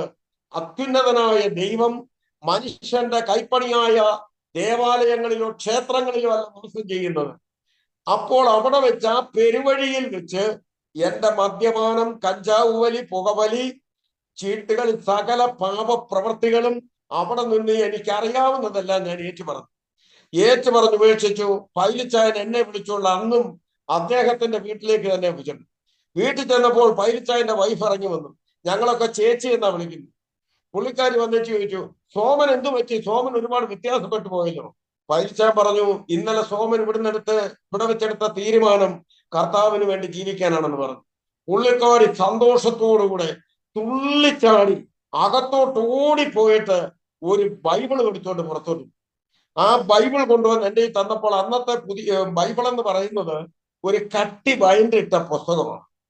ആ പുസ്തകം എൻ്റെ കയ്യിലോട്ട് തന്നപ്പോൾ എനിക്കൊരു കാര്യം ഓർമ്മ വന്നു. ഒരിക്കൽ എൻ്റെ ഒരു സുഹൃത്തായ ഒരു ജാക്കോബ സമുദായത്തിൽപ്പെട്ട ഒരു കുഞ്ഞി പൗലോസ് എന്ന് പറയുന്ന ഒരാളും, അദ്ദേഹത്തിന്റെ വീട്ടിൽ ഞാൻ ചെല്ലുമ്പോൾ മേശപ്പുറത്തൊരു വെള്ള തുണി വിരിച്ചിട്ട് ഒരു പുസ്തകം വെച്ചിരിക്കും. ഞാൻ അദ്ദേഹത്തോട് ചോദിച്ചു, ഇതെന്താണിത്? അപ്പോൾ അദ്ദേഹം പറഞ്ഞു, ഇതാണ് ക്രിസ്ത്യാനികളുടെ ബൈബിൾ. ഞാൻ ചോദിച്ചു, എനിക്കതൊന്ന് തരാമോ വായിക്കാൻ? അദ്ദേഹം, അത് നല്ല മനുഷ്യനാണ്. കാരണം ആ പുസ്തകം അദ്ദേഹം കൈകൊണ്ട് തൊടാതെ വർഷങ്ങളായെങ്കിലും അതിങ്ങനെ തുണി മാറ്റി നല്ല തുണി തിരിച്ചു അവിടെ ഈ പുസ്തകം വെക്കുമെന്നല്ലാതെ അതിനകത്തല്ലാന്ന് അദ്ദേഹം കണ്ടെത്തില്ല. കാരണം എൻ്റെ കൂടെ മദ്യപിക്കുകയും കഞ്ചാവ് ഇരിക്കുന്നതും ഏറ്റവും പ്രധാനപ്പെട്ട ഒരാളാണ്. അപ്പോൾ അദ്ദേഹം ആ പുസ്തകം എടുത്തിട്ട് അതിലെ പൊടിയും കരിയും ചുക്കരിയും എല്ലാം തൂത്ത് വൃത്തിയാക്കി ആ പുസ്തകം എനിക്ക് സോമൻ കൊണ്ടുപോയി വായിക്കാം. ഞാൻ കൊണ്ടുപോയി ഉൽപ്പത്തി പുസ്തകം 1-ാം അധ്യായം തൊട്ട് വായിച്ച് 4-ാമത്തെ അധ്യായത്തിൽ വന്നപ്പോൾ അവിടെ ഇങ്ങനെ എഴുതിയിരിക്കുന്നു, ആദാമിന് ഹായീനും ഹാവേലും എന്ന് 2 മക്കൾ. അതിൽ ഹായീൻ ഹാവേലിനെ കൊന്നു. പിന്നെ ഹായീനെ കുറിച്ച് പറയുമ്പോൾ അവനെ കുറിച്ച് ദൈവം ഇങ്ങനെ പറഞ്ഞു, ആരെങ്കിലും അവനെ കണ്ടാൽ കൊല്ലാതിരിക്കാൻ അവനൊരു പ്രത്യേക അടയാളം ദൈവം വെച്ചു. മാത്രമല്ല, ഹായീൻ തന്റെ ഭാര്യയെ പരിഗ്രഹിച്ചു, അവന് സന്താന പരമ്പര ഉണ്ടായി. അപ്പോൾ ഞാൻ ചിന്തിച്ചത് എങ്ങനെയാണ്, എടാ, ഈ പുസ്തകത്തിൽ 2 മക്കൾ, അതിൽ ഒരാൾ മരിച്ചു, പിന്നെങ്ങനെയാ വേറൊരാളെ കാണുന്നത്? അല്ലെങ്കിൽ ഈ മനുഷ്യന് ഭാര്യയെ കിട്ടുന്ന എവിടുന്ന? ഇവനെ ആരാ പിന്നെ കൊല്ലാൻ വേറെ ആളിരിക്കുന്നത്? ഇത് കള്ളക്കഥയാണെന്ന് പറഞ്ഞ് വലിച്ചെറിഞ്ഞിട്ട് രാമായണവും ഭാഗവതവും വായിച്ചുകൊണ്ടിരിക്കും. അന്ന് ഞാൻ വലിച്ചെറിഞ്ഞ പുസ്തകം പോലെ തന്നെ അതേപോലെ ഒരു ബൈബിൾ ആണ് ഈ പൈലിച്ചാന്റെ അവിടുത്തെ ചേച്ചി എന്റെ കയ്യിൽ കൊണ്ട് തന്നത്. ആ ബൈബിൾ എന്തെങ്കിലോട്ട് തന്നുടനെ അദ്ദേഹം പറഞ്ഞു, പൈലിച്ചാൻ പറഞ്ഞു, സോമൻ പുതിയ നിയമം ഇപ്പോൾ വായിക്കും, പഴയ നിയമം വായിച്ചാൽ എല്ലാം മനസ്സിലാകത്തില്ല, അതുകൊണ്ട് പുതിയ നിയമം ഇതാണെന്ന് പറഞ്ഞ് പുസ്തകം എടുത്ത് എന്നെ വ്യക്തമായിട്ട് കാണിച്ച് അത് വായിക്കാൻ പറഞ്ഞു. ഞാൻ വായിക്കുമ്പോൾ പ്രിയമുള്ളവരെ, എന്റെ ജീവിതത്തോട് ഒരു വ്യക്തി എന്റെ മുമ്പിൽ നിന്ന് സംസാരിക്കുന്നത് പോലെ, ഇതൊരു പുസ്തകമല്ല, അത് ജീവനുള്ള വാക്കുകൾ ആയിട്ട് ആ വചനങ്ങൾ എന്റെ ഹൃദയത്തോട് ഇടപെടാൻ തുടങ്ങി. ഞാൻ എന്റെ കർത്താവിന് വേണ്ടി ഒന്നുകൂടെ ഞാൻ എന്നെ പുനഃസ്ഥാപിച്ച് ഞാൻ ദൈവസന്നിധിയിൽ കണ്ണുനീരോടുകൂടെ എന്റെ പാപങ്ങൾ ഓർക്കാൻ തുടങ്ങി, ദൈവത്തോട് ഏറ്റുപറയാൻ തുടങ്ങി. ദൈവത്തിന് സ്തോത്രം. അങ്ങനെ അടുത്തതായിട്ട് അദ്ദേഹം എന്നെ കൂട്ടിക്കൊണ്ട് അടുത്ത ആദ്യമായി ഒരു പെന്തക്കോസ് യോഗത്തിന് വേണ്ടി ഞാൻ കടന്നു പോകുന്നത് 76 ഡിസംബർ മാസം 8-ാം തീയതി ഒരു ബൈബിൾ ക്ലാസ് ആണ്. ആ ബൈബിൾ ക്ലാസ്സിന് വേണ്ടി ഞാൻ കടന്നു പോകുമ്പോൾ അവിടെ ചെന്നു. അദ്ദേഹം അന്നത്തെ ദൈവദാസൻ വളരെ വചന നിശ്ചയമുള്ള പ്രാർത്ഥിക്കുന്ന ഒരു ദൈവഭക്തനായിരുന്നു. അദ്ദേഹം ബൈബിൾ ക്ലാസ് എടുത്തു. രണ്ടാമത്തെ യോഗം എന്ന് പറയുന്നത് 11-ാം തീയതി, ഡിസംബർ 11-ാം തീയതി കാത്തിരിപ്പ് യോഗം. മൂന്നാമത്തെ യോഗം 12-ാം തീയതി സഭായോഗം. നാലാമത്തെ യോഗം എന്ന് പറയുന്നത് 15-ാം തീയതി ബൈബിൾ ക്ലാസ്. വീണ്ടും 18-ാം തീയതി കാത്തിരിപ്പ് യോഗം. അന്ന് അതായത് മൂന്നാമത്തെ കാത്തിരിപ്പ് യോഗത്തിന്റെ അന്ന് വൈകിട്ട് രാത്രി ഏതാണ്ട് 9:30 ആകുമ്പോൾ യോഗം തീരേണ്ടതാണ്. പക്ഷെ അന്ന് പരിശുദ്ധാത്മാവിൽ ദൈവം എന്നെ അഭിഷേകം ചെയ്തു. ഞാൻ നെടുമ്പാട് വീണ് കിടന്ന് അലറി കരയാൻ തുടങ്ങി. അന്ന് രാത്രി 12 മണിയായിട്ട് എന്റെ ആ യോഗം നിർത്താൻ കഴിഞ്ഞില്ല ദൈവദാസന്മാർ. കർത്താവിന് സ്തോത്രം. ഞാൻ എന്റെ പാപത്തെ കുറിച്ച് കരയാൻ തുടങ്ങി. അനുദപിച്ച് നെടുമ്പാട് വീണ് നിലവിളിക്കാൻ തുടങ്ങി. എനിക്ക് സത്യം പറഞ്ഞാൽ ആ സമയം യേശുവിനെ അക്ഷരീകമായി എന്റെ മാംസ കണ്ണുകൊണ്ട് കാണാൻ കഴിയുന്നില്ലെങ്കിലും എന്റെ ഹൃദയ കണ്ണുകൊണ്ട് എന്റെ യേശു മനുഷ്യവർഗത്തിനു വേണ്ടി ജീവൻ വെടിഞ്ഞവനെ എനിക്ക് കാണാൻ കഴിയുന്നുണ്ട്. ആ വേദന എനിക്ക് അറിയാൻ കഴിയുന്നുണ്ട്. മാനവജാതിക്ക് വേണ്ടി അവനേറ്റ അടിയും അവനേറ്റ ഉപദ്രവങ്ങളും മുറിവുകളും അതിലൊഴുകുന്ന രക്തം, അതിന്റെ വേദന, ഇതെല്ലാം എനിക്ക് അറിയാൻ കഴിയുന്നുണ്ട്. ഞാൻ നിലവിളിച്ച് കണ്ണുനീരോടെ എന്റെ പാപങ്ങൾ ഏറ്റു പറഞ്ഞു. അത് കഴിഞ്ഞപ്പോൾ ജനം 2 അഭിപ്രായങ്ങളുണ്ടായി. ഒരു കൂട്ടര് പറഞ്ഞു, സോമന് പ്രാപിച്ചത് അഭിഷേകം പരിശുദ്ധാത്മാവല്ല എന്ന് പറയാൻ തുടങ്ങി ഒരു കൂട്ടർ. അതിന്റെ കാരണം സോമൻ ഇങ്ങോട്ട് വന്നതല്ലേ ഉള്ളൂ, സോമൻ വന്ന ഉടനെ സ്നാനപ്പെട്ടു പോലുമില്ല, അതിനു മുമ്പ് എങ്ങനെ അഭിഷേകം കിട്ടും എന്ന് പറഞ്ഞപ്പോൾ ആ പാസ്റ്ററും പറഞ്ഞു, എന്നെ വിശ്വാസത്തിലേക്ക് കൊണ്ടുവന്ന പൈലിച്ചായൻ പറഞ്ഞു, നിങ്ങൾ പറയുന്നത് പോലെയല്ല പല ദൈവദാസന്മാരും ദൈവമക്കളും പറഞ്ഞു, നിങ്ങൾ പറയുന്നത് പോലല്ല. കാരണം പരിശുദ്ധാത്മാവിന് മാത്രമേ ഒരു മനുഷ്യന് പാപബോധം വരുത്തുകയുള്ളൂ. സോമൻ അഭിഷേകം കിട്ടിയപ്പോൾ ആ പരിശുദ്ധാത്മാവിന്റെ നിറവിൽ അവൻ പാപത്തെ കുറിച്ച് അനുദപിച്ച് കരയുകയാണ് ചെയ്യുന്നത്. അതുകൊണ്ട് അത് പരിശുദ്ധാത്മാവ് തന്നെയാണ്. കൊർന്നല്യോസും കുടുംബവും സ്നാനപ്പെട്ടിട്ടാണോ അഭിഷേകം പ്രാപിച്ചത്? അവർ അഭിഷേകം പ്രാപിച്ചു കഴിഞ്ഞല്ലേ സ്നാനപ്പെട്ടത്. ഇങ്ങനെ പറഞ്ഞു. ദൈവത്തിന് സ്തോത്രം. അത് കഴിഞ്ഞപ്പോൾ ഞാൻ വളരെ ശക്തമായിട്ട് പറഞ്ഞു, എന്നെ സ്നാനപ്പെടുത്തണം. അതായത് 19-ാം തീയതി ഞായറാഴ്ച ഞാൻ സഭയിൽ പൊതുവിൽ പറഞ്ഞു, എനിക്ക് സ്നാനപ്പെടണം. അപ്പോൾ പൈലിച്ചാൻ ഉൾപ്പെടെ ആ ദൈവദാസൻ ഉൾപ്പെടെ പറഞ്ഞു, സോമൻ കുറച്ചുകൂടെ സ്നാനപ്പെട്ടേ മതി, ത്തിലുണ്ടല്ലോ, എനിക്ക് സ്നാനപ്പെടണം. അങ്ങനെ ഞായറാഴ്ച ഞാൻ പറഞ്ഞു, അടുത്ത ബുധനാഴ്ച ബൈബിൾ ക്ലാസ് 22-ാം തീയതി, 25-ാം തീയതി കാത്തിരിപ്പ് യോഗം, 26-ാം തീയതി സഭായോഗം, 29-ാം തീയതി ബുധനാഴ്ച ബൈബിൾ ക്ലാസ്. അടുത്തത് 77 ജനുവരി മാസം 1-ാം തീയതി ഒരു ശനിയാഴ്ചയാണ്. അന്ന് പകൽ ഉപവാസവും അന്ന് വൈകിട്ട് കാത്തിരിപ്പ് യോഗവും. 2-ാം തീയതി പിതാവിന്റെയും പുത്രന്റെയും പരിശുദ്ധാത്മാവിന്റെയും നാമത്തിൽ തൂക്കുവാല മാറ്റിൽ ഞാൻ കർത്താവിനെ ജലത്തിൽ സാക്ഷിപ്പാൻ കർത്താവ് എനിക്ക് ഭാഗ്യം തന്നു. എന്റെ കൂടെ മറ്റു ചില പ്രിയപ്പെട്ടവരും ഉണ്ടായിരുന്നു. ദൈവത്തിന് സ്തോത്രം. അതൊക്കെ ഇന്നലെ നടന്ന സംഭവം പോലെ എനിക്കറിയാം. എന്നാൽ ഇന്നൊരു കൂട്ടര് ഒരു പക്ഷേ ദർശനത്തെ വെളിപ്പാടിനെ, ദൂതിനെ, പ്രവചനത്തെ ധിക്കരിക്കുന്നവരും നിഷേധിക്കുന്നവരും ആ പെന്തക്കോസ്തുകാരെ അവഗണിച്ചുകൊണ്ട് നിരന്തരം അതേ സോഷ്യൽ മീഡിയയിൽ എഴുതുന്ന പുള്ളികളും ധാരാളമുണ്ട്. പക്ഷെ ഒരു കാര്യം സത്യമാണ്, ഈ പരിശുദ്ധാത്മാവിന്റെ അഭിഷേകം എനിക്ക് ലഭിച്ചപ്പോൾ എന്റെ പാപത്തെ കുറിച്ച് ബോധം വന്നു. ഞാൻ സ്നാനപ്പെട്ട അന്ന് രാത്രി, അതായത് 77 ജനുവരി മാസം 2-ാം തീയതി രാത്രി, ഞാൻ പൈലിച്ചായന്റെ വീട്ടിൽ തന്നെ ഒരു ഡെസ്കിലാണ് ഞാൻ കിടക്കുന്നത്. അപ്പോൾ അന്ന് രാത്രി ഞാൻ കാണുന്ന കാഴ്ച, ഇങ്ങനെ കരഞ്ഞ് കരഞ്ഞ് എന്റെ യേശുവിനെ ഇത്രമാത്രം സ്നേഹിച്ചല്ലോ, ഞാൻ ആരായിരുന്നു, കുപ്പയിൽ കിടന്ന പോലെ ആർക്കും വേണ്ടാതെ കിടന്ന ഒരു വ്യക്തിയല്ലേ, എന്റെ വീട്ടുകാർക്ക് വേണ്ട, കൂട്ടുകാർക്ക് വേണ്ട, എന്നെ സ്നേഹിക്കാൻ ആരുമില്ലാതിരുന്നപ്പോൾ എന്നെ സ്നേഹിച്ച് എന്റെ യേശുവിന്റെ സ്നേഹം അത്ര വലിയതാണ്.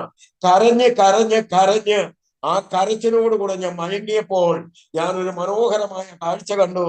റോസപ്പൂവിന്റെ കളറിൽ ആകാശം മുഴുവൻ നല്ല തേജസ്സാൽ വെട്ടിത്തിളങ്ങുക. അതിന്റെ നടുവിൽ ഒരു ആ വാതിലിന്റെ വലിപ്പമൊന്നും എനിക്ക് പറയാൻ പറ്റത്തില്ല, അത്രമാത്രം വലിപ്പമുള്ള ഒരു സ്ക്വയറായിട്ട് ഒരു വാതിൽ അങ്ങ് തുറന്നു. ആ വാതിലിന്റെ ചുറ്റും നിൽക്കുന്നവര് ഇതേപോലെ റോസപ്പൂവിന്റെ കളറിൽ തേജസ്സുള്ള മുഖങ്ങളാണ്. അവരുടെ ഉടലൊന്നും എനിക്ക് കാണത്തില്ല, ആ മുഖം കാണാം, അവരുടെ കൈകൾ കാണാം. അവര് കൈയടിച്ച് നൃത്തം ചെയ്യുന്നതാണെന്ന് എനിക്ക് മനസ്സിലായി. ഞാൻ ഇങ്ങനെ ഈ ദർശനം കണ്ടുകൊണ്ട് പെട്ടെന്ന് ഈ ഡെസ്കേന്ന് ഞാനങ്ങ് പൊങ്ങി ഡെസ്കയിലോട്ട് അടിക്കുന്ന ശബ്ദം കേട്ടുകൊണ്ട് പൈലിച്ചായൻ ഓടി വന്നു. എന്താ സോമ, എന്താ നീ? ഞാൻ പറഞ്ഞു, അച്ഛാ ഇങ്ങനെ ഒരു ദർശനം ഞാൻ കണ്ടു. അദ്ദേഹം പറഞ്ഞു, പ്രാർത്ഥിച്ചിട്ട് കിടന്നു, ഇനിയും കർത്താവ് വലിയ കാഴ്ചകൾ കാണിച്ചു തരും എന്ന് പറയാനിടയായി. അപ്പോൾ ഇതെന്താണ് ഇതിന്റെ അർത്ഥമെന്ന് എനിക്ക് മനസ്സിലായില്ലെങ്കിലും 77 ജനുവരി മാസം 5-ാം തീയതി ബൈബിൾ ക്ലാസ് ആണ്. ആ ബൈബിൾ ക്ലാസ്സിന് ഞാൻ ചെല്ലുമ്പോൾ അന്നത്തെ പാസ്റ്റർ, ഈ വിഷയം വേറെ ആർക്കും അറിയത്തില്ല, പക്ഷേ പാസ്റ്റർ എടുക്കുന്ന വിഷയം ഏതാണെന്ന് അറിയാമോ? അത് ലൂക്കോസിന്റെ സുവിശേഷം 15-ാം അധ്യായത്തിലെ വിഷയമാണ്. അത് 99 ആടിനെ വിട്ട് കാണാതെ പോയ ഒരാടിനെ തേടി ഇടയൻ പോകുന്നു. ആ ഒരാടിനെ കിട്ടിയാൽ ഇടയന്റെ സന്തോഷം അവണ്ണം തന്നെ ദൈവവചനം പറയുന്നു. അതിന്റെ 9-ഉം 10-ഉം വാക്യം വായിക്കുമ്പോൾ അവണ്ണം തന്നെ ഒരു പാപി മാനസാന്തരപ്പെടുമ്പോൾ സ്വർഗത്തിലെ ദൂതന്മാരുടെ ഇടയിൽ വലിയ സന്തോഷമുണ്ട്. എന്റെ സംശയം മാറി. ഞാൻ സ്നാനപ്പെട്ടപ്പോൾ ഞാൻ കണ്ട ദർശനം അത് യാദൃശ്ചികമല്ല. ഒരു പാപിയെ കുറിച്ച് സ്വർഗത്തിലെ ദൂതന്മാർക്ക് എത്രയധികം സന്തോഷമുണ്ട് എന്നുള്ള സത്യം അന്ന് പരിശുദ്ധാത്മാവ് തന്റെ വചനത്തിൽ കൂടെ എന്നോട് ഇടപെടുവാനിടയായി. അപ്പോൾ ഇതൊക്കെ സത്യം അല്ലെന്ന് ലോകം മുഴുവൻ പറഞ്ഞാലും ഞാൻ ഒറ്റയ്ക്ക് നിന്ന് പറയുവാൻ എന്റെ ഹൃദയത്തിൽ എനിക്ക് ദൈവം ധൈര്യം തന്നിട്ടുണ്ട്. ഇത് സത്യമാണ്.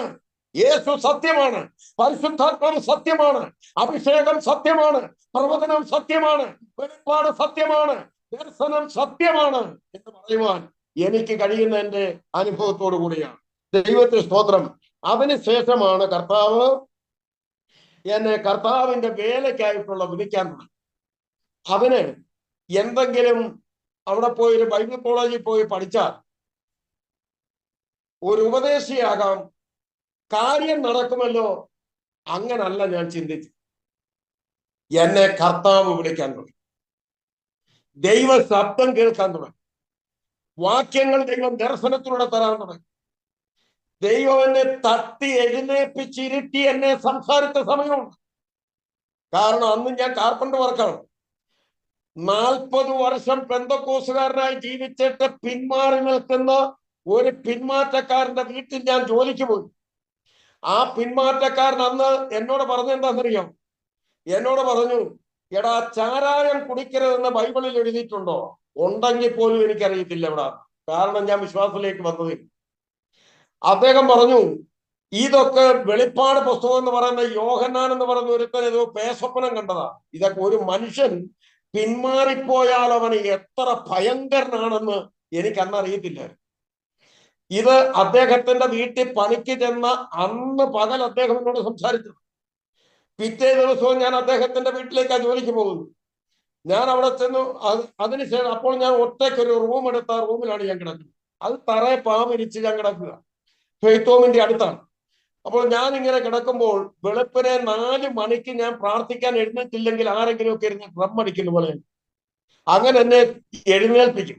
ഞാൻ എഴുന്നേറ്റിരുന്ന് അത് പാട്ടുപാടി, മണ്ണെണ്ണ വിളക്ക്, കറണ്ടൊന്നുമില്ല, മണ്ണെണ്ണ വിളക്ക് കത്തിച്ചു വെച്ച് ബൈബിള് വായിച്ചു, പാട്ടുപാടി ദൈവത്തോട് പ്രാർത്ഥിച്ചതിന് ശേഷം അല്പസമയം കൂടെ കിടക്കാമെന്ന് പറഞ്ഞ് വലത്തെ കൈ വശം ചെരിഞ്ഞ് അത് കിടക്കുന്ന സമയത്ത് എന്റെ ഇടത് വശത്ത് ഇടത്തെ കാലിൽ 2 തട്ട് തട്ടി. ആ തട്ടോടുകൂടെ ഞാൻ ചാടി എഴുന്നേറ്റ് ഈ മണ്ണെണ്ണ വിളക്കിന്റെ വെട്ടത്തോടെ ഞാൻ കാണുന്നത്, ഞാൻ വെള്ളയടിച്ച റൂമാണ്. ആ റൂമിന്റെ ഒരു മൂലഭാഗത്തേക്കാണ് എന്റെ ദൃഷ്ടി പതിഞ്ഞത്. അവിടെ ഒരു മുറിവും രക്തവുമാണ് ഞാൻ കാണുന്നത്, മുറിവിൽ ഒഴുകുന്ന രക്തം. അപ്പോൾ ഇത് കണ്ട് എന്നോട് ഇടിമുഴങ്ങുന്ന പോലെ ശബ്ദം, നീ സൂക്ഷിച്ചവന്റെ അടുക്കൽ ചെല്ലണം, ഇല്ലെങ്കിൽ അവൻ നിന്റെ ചുവട് വെട്ടിക്കളയും. ഇത് ഈ ബോക്സിനകത്തൂടെ വലിയ ശബ്ദം ഇങ്ങോട്ട് വരുന്നത് പോലെ വലിയ മുഴക്കത്തോടു കൂടിയ ശബ്ദമാണ്. ആ ശബ്ദം ഞാൻ കേട്ടു. ഞാൻ ആകപ്പാടെ കിടുകിട വിറച്ചുപോയി.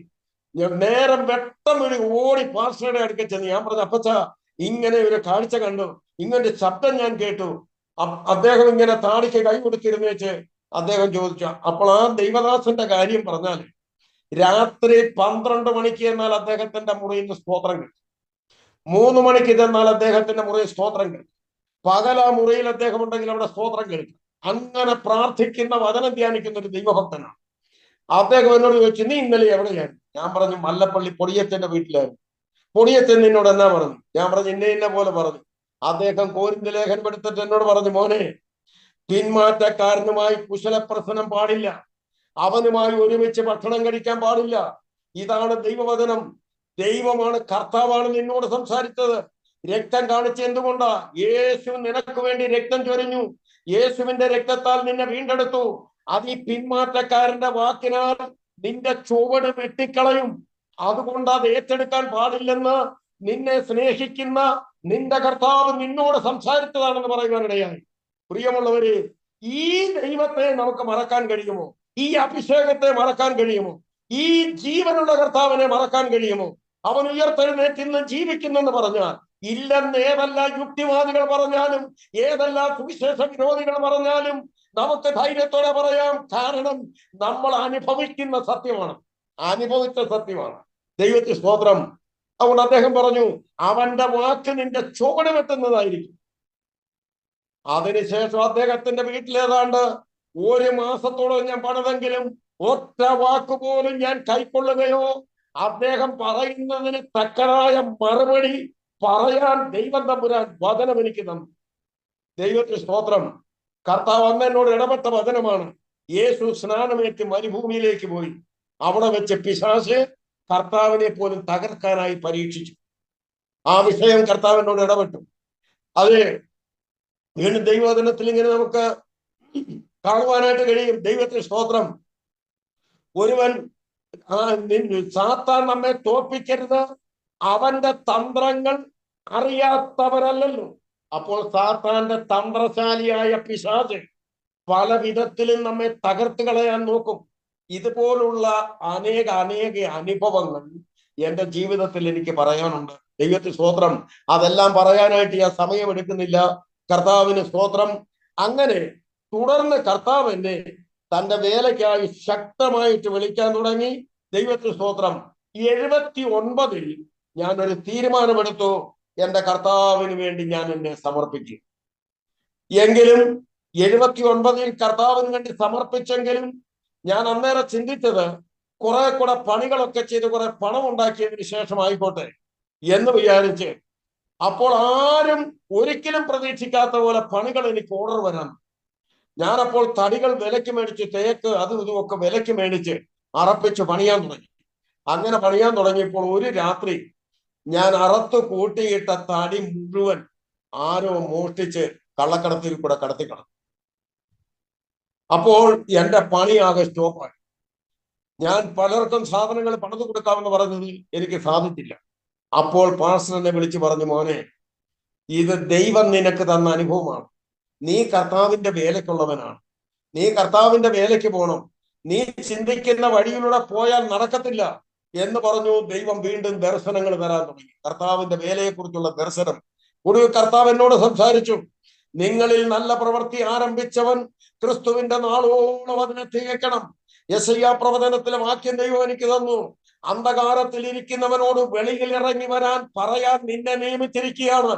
ഇങ്ങനെയുള്ള വാക്യങ്ങൾ ദൈവം തന്ന കർത്താവിന്റെ വേലയെ കുറിച്ച് ദർശനം തന്നു. തുടർന്ന് ദൈവവചനം പഠിക്കാനും അത് 80 തൊട്ട് 81 മുതൽ കർത്താവിന്റെ വേലയിൽ പൂർണ്ണമായി ഞാൻ ഇറങ്ങി പ്രവർത്തിക്കാൻ തുടങ്ങി. കർത്താവിന് സ്തോത്രം. അങ്ങനെ കർത്താവിന്റെ വേല ചെയ്ത് മുൻപോട്ട് വരുമ്പോൾ അനവധിയാകുന്ന പ്രയാസങ്ങളും പ്രതികൂലങ്ങളും ജീവിതത്തിലുണ്ടായി. എന്നാൽ അവിടെയൊക്കെ ഒരു അപ്പൻ ഒരു കുഞ്ഞിനെ കൈക്ക് പിടിച്ച് എങ്ങനെ നടത്തുവോ ആ നിലയിൽ എന്റെ കർത്താവ് എന്നെ നടത്തിയാണ് ഇവിടം വരെ കൊണ്ടുവന്നത്. അനവധി പ്രതികൂലങ്ങൾ ഉണ്ടായിട്ടുണ്ട്. അതായത് 2002 എനിക്ക് വലിയൊരു പ്രതിസന്ധി ഉണ്ടായി. അതിന്റെ കാരണം പറഞ്ഞാൽ എന്റെ പിന്നിൽ പ്രവർത്തിച്ചവരോ പുറത്തുള്ളവരൊന്നും അല്ല, അകത്തുള്ളവരൊക്കെ തന്നെയാണ്. നമ്മുടെ പ്രസ്ഥാനത്തിനുള്ള വലിയ പേരെടുത്ത വലിയ സ്ഥാനമാനമുള്ള ചില പാസ്റ്റർമാരെന്ന് പറയുന്നവർ തന്നെയാണ് അതിന്റെ പിന്നിൽ. അവരുടെ ഒന്നും പേര് ഞാൻ പറയുന്നില്ല. എന്നാൽ ഇതെനിക്കറിയത്തില്ലായിരുന്നു. പക്ഷേ ഞാൻ അറിയാതിരിക്കുമ്പോൾ തന്നെ ഞാൻ എൻ്റെ ഇളയ മകനെ കാര്യവട്ടം കോളേജിൽ കൊണ്ട് അഡ്മിഷൻ എടുത്ത് തിരിച്ചു വന്ന് എൻ്റെ ഒരു സുഹൃത്ത് ഇവിടെ പുനലൂരിനടുത്ത് ഇതുപോലെ കർത്താവിന്റെ വേല ചെയ്യുന്നുണ്ട്, അദ്ദേഹത്തെ ഒന്ന് കണ്ടിട്ട് പോരാന്ന് ഞാൻ അവിടെ ചെല്ലുമ്പോൾ അദ്ദേഹം ഉപവാസം ഇരിക്കുന്നതിന്റെ 19ാമത്തെ ദിവസം. അദ്ദേഹം എന്നോട് പറഞ്ഞു, സോമൻ പകലത്തെ പ്രാർത്ഥനയെങ്കിലും പാസ്റ്റർ കൂടിയിട്ടേ പോകാവുള്ളൂ എന്നും പറഞ്ഞ് എന്നെ നിർബന്ധമായിട്ട് അവിടെ നിർത്തി.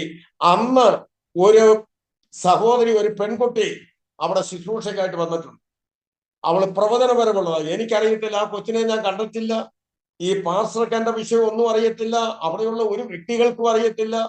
ആദ്യം ആ പെൺകുട്ടി അല്പനേരം ദൈവവചനം ശുശ്രൂഷിച്ചു, നല്ല തീപ്പൊരി പോലെ ദൈവവചനം ശുശ്രൂഷിച്ചു. അനന്തരം എനിക്കായിരുന്നു വചന ശുശ്രൂഷ. ഞാൻ ദൈവവചനം ശുശ്രൂഷിച്ചു.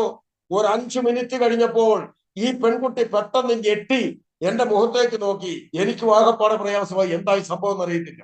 ശുശ്രൂഷ കഴിഞ്ഞു, ഞാൻ ആ പാഴ്സനേജിലേക്ക് വരിക. ഈ പെൺകൊച്ച് ഓടി എന്റെ പുറകെ വന്നിച്ച് പറഞ്ഞു, ദൈവദാസനെ, നിങ്ങളെ ഭൂമിയിൽ നിന്ന് നീക്കിക്കളയാനുള്ള സകല സംവിധാനങ്ങളും സാത്താൻ ഇണക്കി കഴിഞ്ഞിരിക്കുകയാണ്. പ്രാർത്ഥിച്ചു, സൂക്ഷിക്കണം, പ്രാർത്ഥിക്കണം, ദൈവം വിടുവിക്കും എന്ന് ആ സഹോദരി ശക്തമായി എന്നോട് പറഞ്ഞു. ദൈവത്തിന് സ്തോത്രം. ഇതിന്റെ പിന്നിൽ പ്രവർത്തിച്ചവന്റെ അടയാള സഹിതം കഷണ്ടിയുള്ള തലയാണെന്ന് വരെ, വെളുത്ത നിറമാണെന്നും നല്ല ഹൈറ്റ് ഉണ്ടെന്നും ആ വ്യക്തിയെ കുറിച്ചും അതിനോട് ചേർന്ന് നിൽക്കുന്നവരെ കുറിച്ചും വളരെ കറക്റ്റായിട്ട് ആ സഹോദരി പറഞ്ഞു. പക്ഷെ ഞാൻ വിചാരിച്ചത് എന്തോ ചുമ്മാതെ പ്രവചനം എന്നും പറഞ്ഞ് പലരും ഉണ്ടല്ലോ, അതായിരിക്കും എന്നൊക്കെയാണ് ഞാൻ വിചാരിച്ചത്. പക്ഷെ ഞാൻ തിരിച്ചു വന്നപ്പോഴാണ് അറിയുന്നത്, എന്നെ വെട്ടാനായിട്ട് ആലയത്തിന്റെ ചുറ്റും നടക്കുകയാണ് സുവിശേഷ വിരോധികൾ. അതിന് ഏർപ്പാടാക്കിയിരുന്ന പുള്ളികൾ ആരാണെന്നറിയാമോ? ഞാൻ ഹിന്ദു സമുദായത്തിൽ നിന്ന് വന്നിട്ട് മതപരിവർത്തനം ചെയ്യുന്നവനാണെന്ന് വ്യാജരേഖയുണ്ടാക്കി വിശ്വഹിന്ദു പരിഷത്തിന് ആ കത്ത് കൊടുത്തു. സോമൻ എന്ന് പറയുന്ന ആള് അമൃതാനന്ദമയ്യെ വേശിയെന്ന് വിളിച്ചു, മറ്റ് ദൈവങ്ങളെ ദൂഷിക്കുന്നവനാണ് എന്നെല്ലാം പറഞ്ഞ് ഈ അപേക്ഷ കൊടുത്തവൻ ആരാണെന്നറിയാവോ? ഇന്ന് കർത്താവ് വന്നാ പോകുമെന്ന് പറയുന്ന ഒരു പാസ്റ്ററാണ്. ദൈവത്തിന് സ്തോത്രം. ഈ സംഭവം അറിഞ്ഞപ്പോൾ എനിക്ക് എന്ത് ചെയ്യണമെന്നറിയില്ല. എങ്കിലും ദൈവത്തോട് പ്രാർത്ഥി, എനിക്ക് ധൈര്യമുണ്ടായി. എന്നെ വിളിച്ച ദൈവം വിശ്വസ്തൻ, ഇടവഴിയിൽ കൈവിടാത്തവൻ. ഇനി ദൈവം ഏൽപ്പിച്ചു കൊടുക്കാതെ ഒരുത്തരും ഒന്നും ചെയ്യാൻ കഴിയത്തില്ല. അങ്ങനെ ഞാൻ തീരുമാനമെടുത്തു, ദൈവസന്നദ്ധയിൽ സമർപ്പിച്ചു. പ്രാർത്ഥിച്ചുകൊണ്ടിരിക്കുമ്പോൾ ഇതിനു വേണ്ടി ഒരുക്കപ്പെട്ടവരെ ഒക്കെ ദൈവം എന്റെ മുമ്പിൽ കൊണ്ടുവന്നു. അതിനകത്ത് ഒരു വലിയ മിടുമിടുക്കനുണ്ടായിരുന്നു. ഒരു പൂവനേന്ദ്രൻ എന്ന് പറയുന്ന ഒരു മനുഷ്യനുണ്ട്.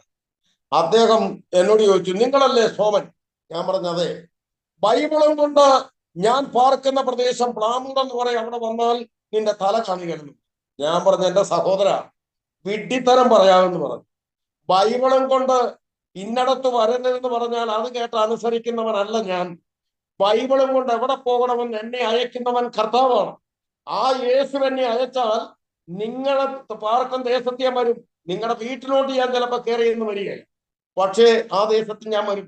നിങ്ങൾക്ക് എന്നെ ഒന്നും ചെയ്യാനൊക്കെയല്ലോ. കർത്താവിന് സ്തോത്രം. നിങ്ങൾ വെട്ടിയാലും എന്റെ പടലി മുറിയത്തില്ല. നിങ്ങൾ വെട്ടിയാ മുറിയണമെങ്കിൽ എന്റെ കർത്താവ് എനിക്ക് തന്ന ദർശനത്തിൽ ഞാൻ എത്തണം. ആ ദർശനത്തിൽ എത്തുന്നതിന് മുമ്പ് നിങ്ങളെന്നല്ല ലോകം മുഴുവൻ വിചാരിച്ചാൽ എന്നെ വെട്ടാനായിട്ട് സാധ്യമല്ലെന്ന്. ദൈവത്തിന് സ്തോത്രം. അതുപോലെ തന്നെ 2002 ഓഗസ്റ്റ് മാസം 30-ാം തീയതിക്കുള്ളിൽ എന്നെ വെട്ടിനുറുക്കുവാൻ ഇടുക്കി ജില്ലാ കൗൺസിൽ വിശ്വകർമ്മ പരിഷത്തിന്റെ തീരുമാനിച്ചിരുന്നെങ്കിൽ അവര് തന്നെ അവിടെ പരാജയപ്പെട്ടിട്ട്, ചുരുക്കി പറഞ്ഞാൽ അതിന്റെ നേതാക്കന്മാര് 2 പേര് എന്റെ ചർച്ചിൽ വന്ന് എന്നോട് പറഞ്ഞു, പാസ്റ്ററെ നിങ്ങൾ പ്രസംഗിച്ചു, ഞങ്ങൾ കേട്ടോളാം എന്ന് പറയാനിടയായി. എനിക്ക് ഭവിച്ചത് സുവിശേഷത്തിന്റെ അഭിവൃദ്ധിക്ക് മുഖാന്തരമാക്കി മാറ്റിയവനാണ് എന്റെ കർത്താവ്. ആ ദൈവം ഇന്നും ജീവിക്കുന്നവനാണ്. അതുകൊണ്ട് DK സോമൻ വിഗ്രഹാരാധന ഉപേക്ഷിച്ചത് പെന്തിക്കോസുകാരോ പറഞ്ഞിട്ടോ പെന്തക്കോസിലോട്ട് ആരെങ്കിലും എന്തെങ്കിലും ഒന്ന് ക്ഷണിച്ചു കൊണ്ടുവന്നിട്ടോ അല്ല. ദൈവത്തിന് സ്തോത്രം. വിഗ്രഹത്തെ ആരാധിച്ചു കൊണ്ടിരിക്കുമ്പോൾ, അവിടുത്തെ ഭക്തനായിരിക്കുമ്പോൾ അവിടുന്നാണ് എന്നോട് സംസാരിച്ചത്, ദൈവം ഒരു വിഗ്രഹത്തിൽ ഇരിക്കുമോ? അങ്ങനെയാണ് വിഗ്രഹാരാധന ഉപേക്ഷിക്കുന്നത്. ദൈവത്തിന് സ്തോത്രം. കാരണം ഞാൻ പേരറിയാൻ മേലാതെ അല്ലെ പേര് ദൈവമെന്ന് ഞാൻ വിളിക്കുമ്പോൾ അത് ഞാൻ ഉദ്ദേശിക്കുന്ന ആളല്ല ദൈവം. അപ്പോൾ യഥാർത്ഥമായ ദൈവം എന്ത് ചെയ്തു? എന്നെ വിളി കേട്ടു, എന്നെ ആ സത്യത്തിലേക്ക് നയിച്ചു. 75-ൽ ഞാൻ ശബരിമലയ്ക്ക് പോയിച്ചു വന്ന് ചങ്ങനാശ്ശേരിയിൽ വന്ന് ഇറങ്ങി. ഞാൻ കുറച്ച് കഞ്ചാവും മേടിച്ചു വലിച്ച് അവിടുന്ന് കോട്ടയത്തിനുള്ള റെയിൽവേ പാളത്തെ കൂടെ നടന്ന് ഇത്തിത്താനം എന്ന് പറയുന്ന സ്ഥലത്ത് ഒരു സർപ്പക്കാവുണ്ട്. ആ സർപ്പക്കാവിന്റെ അടുത്ത് വന്ന് റെയിൽവേ പാളത്തിൽ ഒരു പാളത്തെ കാലും വെച്ച് ഒരു പാളത്തിലോട്ട് തലയും വെച്ച് ഞാൻ ഇങ്ങനെ ക്രോസ് ആയിട്ട് കിടന്നു. മരിക്കട്ടെ, ട്രെയിൻ കയറി ചാകട്ടെ. ഈ സർപ്പക്കാവിന്റെ അവിടെ കിടന്നതിന്റെ കാരണം സാധാരണക്കാരൊന്നും രാത്രി അങ്ങോട്ട് വരികയില്ല, സർപ്പം ഉണ്ടെന്നുള്ള പേടി കൊണ്ട്. എന്നാൽ ട്രെയിൻ വരേണ്ട അർദ്ധരാത്രിയിൽ ആ ഭയങ്കരമായ കുറ്റാക്കുറ്റിരട്ടത്ത് 2 വ്യക്തികൾ വന്ന് എന്റെ 2 കൈക്ക് പിടിച്ച് വലിച്ചെഴുന്നേപ്പിച്ചിട്ട് എന്നോട് പറഞ്ഞു, ഇപ്പൊ ട്രെയിൻ കയറി നീ മരിക്കുകയില്ലായിരുന്നു. ഞാൻ പറഞ്ഞ് കാറ്റ് കൊള്ളാനിരുന്ന് ഉറങ്ങിപ്പോയതാ. ആ വ്യക്തികൾ ആരാണെന്ന് സർവശക്തനായ ദൈവത്തിനല്ലാതെ മറ്റാർക്കും അറിയത്തില്ല. അത് ഓർക്കുമ്പോൾ എനിക്കിപ്പോഴും എന്റെ കണ്ണു നിറയും. കാരണം എന്നെ സ്നേഹിച്ച കർത്താവ്, ഞാൻ അവന് വിരോധമായിരിക്കുമ്പോൾ, ഞാൻ അവനെ ദ്വേഷിച്ച് നടക്കുമ്പോൾ, അവനെതിരായി ഞാൻ നിൽക്കുമ്പോൾ, ഞാൻ വിഗ്രഹങ്ങളെ സേവിച്ചുകൊണ്ട് അതാ ദൈവമെന്ന് പറഞ്ഞുകൊണ്ടിരിക്കുമ്പോൾ, എന്നെ സ്നേഹിച്ച് എന്റെ കർത്താവ് എന്റെ വീട്ടുകാരെ സ്നേഹിക്കാനില്ലാതിരിക്കുമ്പോൾ, എന്റെ നാട്ടുകാരില്ലാതിരിക്കുമ്പോൾ, ഉറ്റ സുഹൃത്തുക്കളായി നിന്നവർ, വിൽസൺ എന്ന് പറയുന്ന പ്രിയപ്പെട്ടവന്റെ കൂടെ അടിക്കാനും തല്ലാനും ഞങ്ങൾ പോയിട്ടുണ്ട്. അവരൊക്കെ മറന്നുപോയപ്പോൾ, ദൈവത്തിന് സ്തോത്രം, കയ്യിലെ പണം തീർന്നപ്പോൾ, എല്ലാ കുടിയന്മാരും എന്നെ വിട്ടുപോയപ്പോൾ, എന്നെ തേടി വന്ന് എന്നെ സ്നേഹിക്കുന്ന യേശുവിന്റെ സ്നേഹമായിരുന്നല്ലോ ആ റെയിൽവേ ട്രാക്കിലേക്ക് എന്നെ തേടി വന്നെന്ന് ഓർക്കുമ്പോൾ എന്റെ കണ്ണു നിറയാറുണ്ട്. ദൈവത്തിന് സ്തോത്രം. 2 പ്രാവശ്യം ഞാൻ ആത്മഹത്യയ്ക്ക് ശ്രമിച്ചു. ഒന്ന്, പരാമറെന്ന് പറയുന്ന വിഷം കഴിച്ച് മരിക്കാൻ തീരുമാനിച്ചു. പക്ഷെ അതിൽ നിന്നും എന്റെ ദൈവം എന്നെ അത്ഭുതകരമായി രക്ഷിച്ചു. ഞാൻ കുടിക്കാൻ എടുത്തു വെച്ച മരുന്ന് ഞാൻ അറിയാതെ എന്റെ ഒരു സുഹൃത്ത് എടുത്ത് അതിനകത്ത് പച്ചവെള്ളം ഒഴിച്ചു വെച്ചു. ഞാൻ അതും എടുത്തുകൊണ്ട് രാത്രി പോയി കണ്ടത്തിന്റെ വരമ്പയിൽ ഇരുന്ന് കുടിക്കാൻ എടുത്ത് നോക്കുമ്പോൾ അത് മരുന്ന്, അല്ലെങ്കിൽ അന്ന് മരിക്കേണ്ടതാണ്. പക്ഷേ എന്റെ ജീവൻ എന്റെ കർത്താവിന് വേണമായിരുന്നു, എന്റെ ആയുസ് എന്റെ കർത്താവിന് വേണമായിരുന്നു. ദൈവത്തിന് സ്തോത്രം. എന്നെ ശ്രമിക്കുന്ന പ്രിയമുള്ളവരോട് ഞാൻ പറയട്ടെ, ഇത് സത്യമായ അതെ സുവിശേഷം എന്റെ ജീവിതത്തിൽ എന്റെ ദൈവം വരുത്തിയ മാറ്റമാണ്. എന്റെ ദൈവം എനിക്ക് തന്ന വിടുതലാണ്. എന്റെ ദൈവം എന്നെ സ്നേഹിച്ച സ്നേഹമാണ്. എന്റെ കർത്താവ് എന്നെ രക്ഷിച്ച രക്ഷയുടെ അനുഭവമാണ്. അതെനിക്ക് ഒരു കാലത്തും മറക്കാൻ കഴിയത്തില്ല. ദൈവത്തിന് സ്തോത്രം. അതുകൊണ്ട് ഇന്ന് പകൽക്കാലം എന്നെ ശ്രമിക്കുന്ന എന്റെ പ്രിയപ്പെട്ടവരോട് എനിക്ക് പറയുവാനുള്ളത്, ദൈവവചനം ഇങ്ങനെ പറയുന്നു. സദൃശവാക്യം 4-ാം അധ്യായത്തിന്റെ 23-ാമത്തെ വാക്യം വായിക്കുമ്പോൾ അവിടെ നോക്കിങ്ങനെ കാണാൻ കഴിയും, സകല ജാഗ്രതയോടും കൂടെ നിന്റെ ഹൃദയത്തെ കാത്തുകൊള്ളുക, ജീവന്റെ ഉത്ഭവം അതിൽ നിന്നല്ലോ.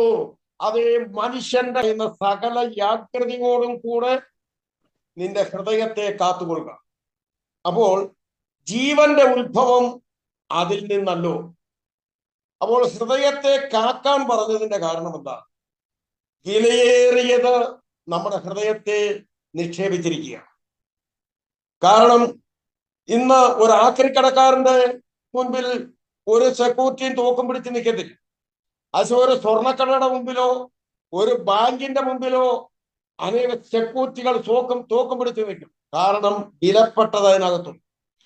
നമ്മുടെ ഹൃദയത്തിലാണ് ദൈവം ജീവന്റെ ഉത്ഭവം വെച്ചിരിക്കുന്നത്. അപ്പോൾ നമ്മൾ നമ്മുടെ ഹൃദയത്തിന്റെ കാവൽക്കാരും കൂടി ആയിരിക്കണം.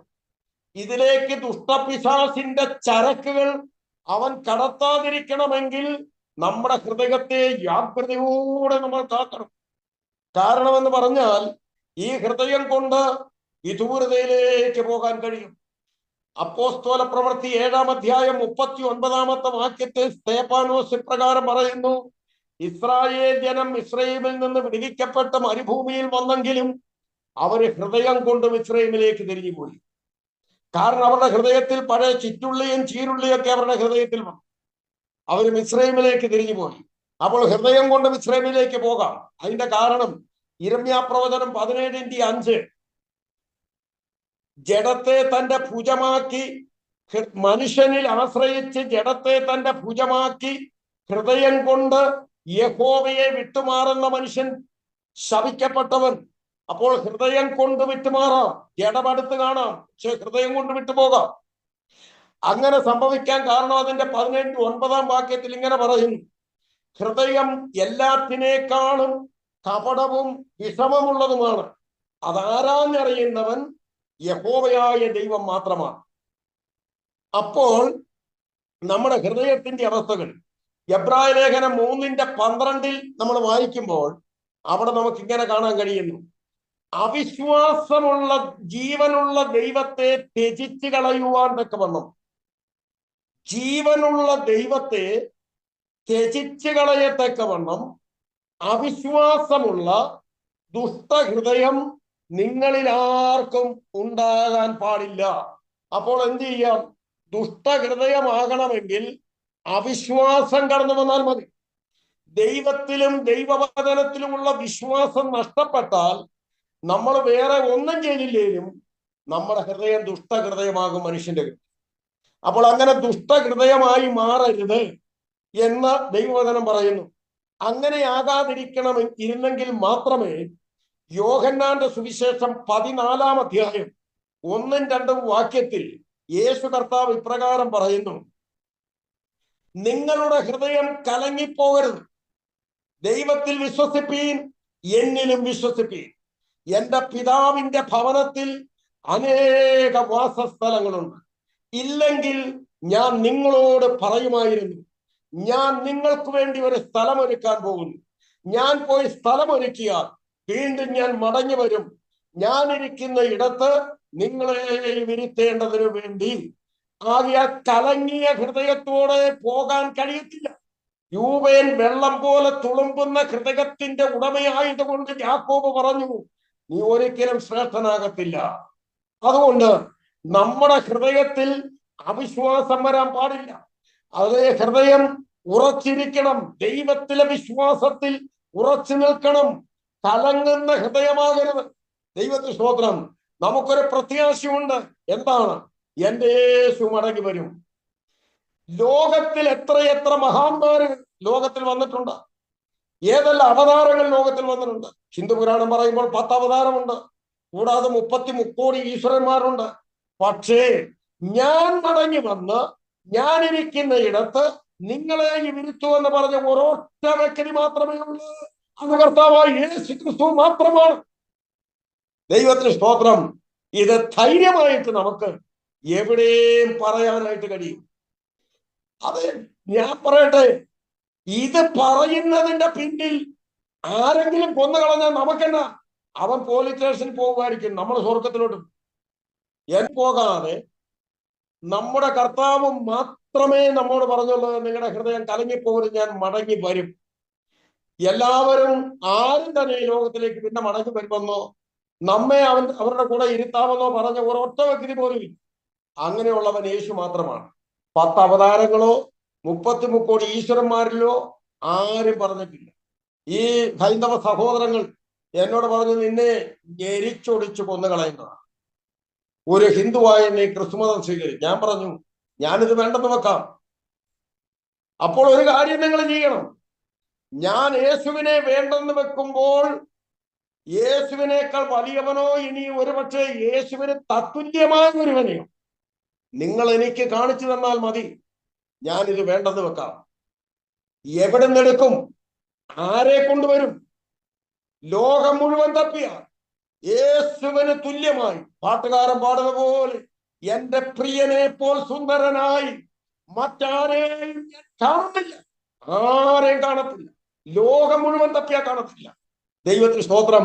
അവൻ മാത്രമാണ് മരണത്തെ ജയിച്ചവൻ. ആ യേശു കർത്താവ് ഇപ്രകാരം പറയും. ദൈവത്തിന് സ്തോത്രം.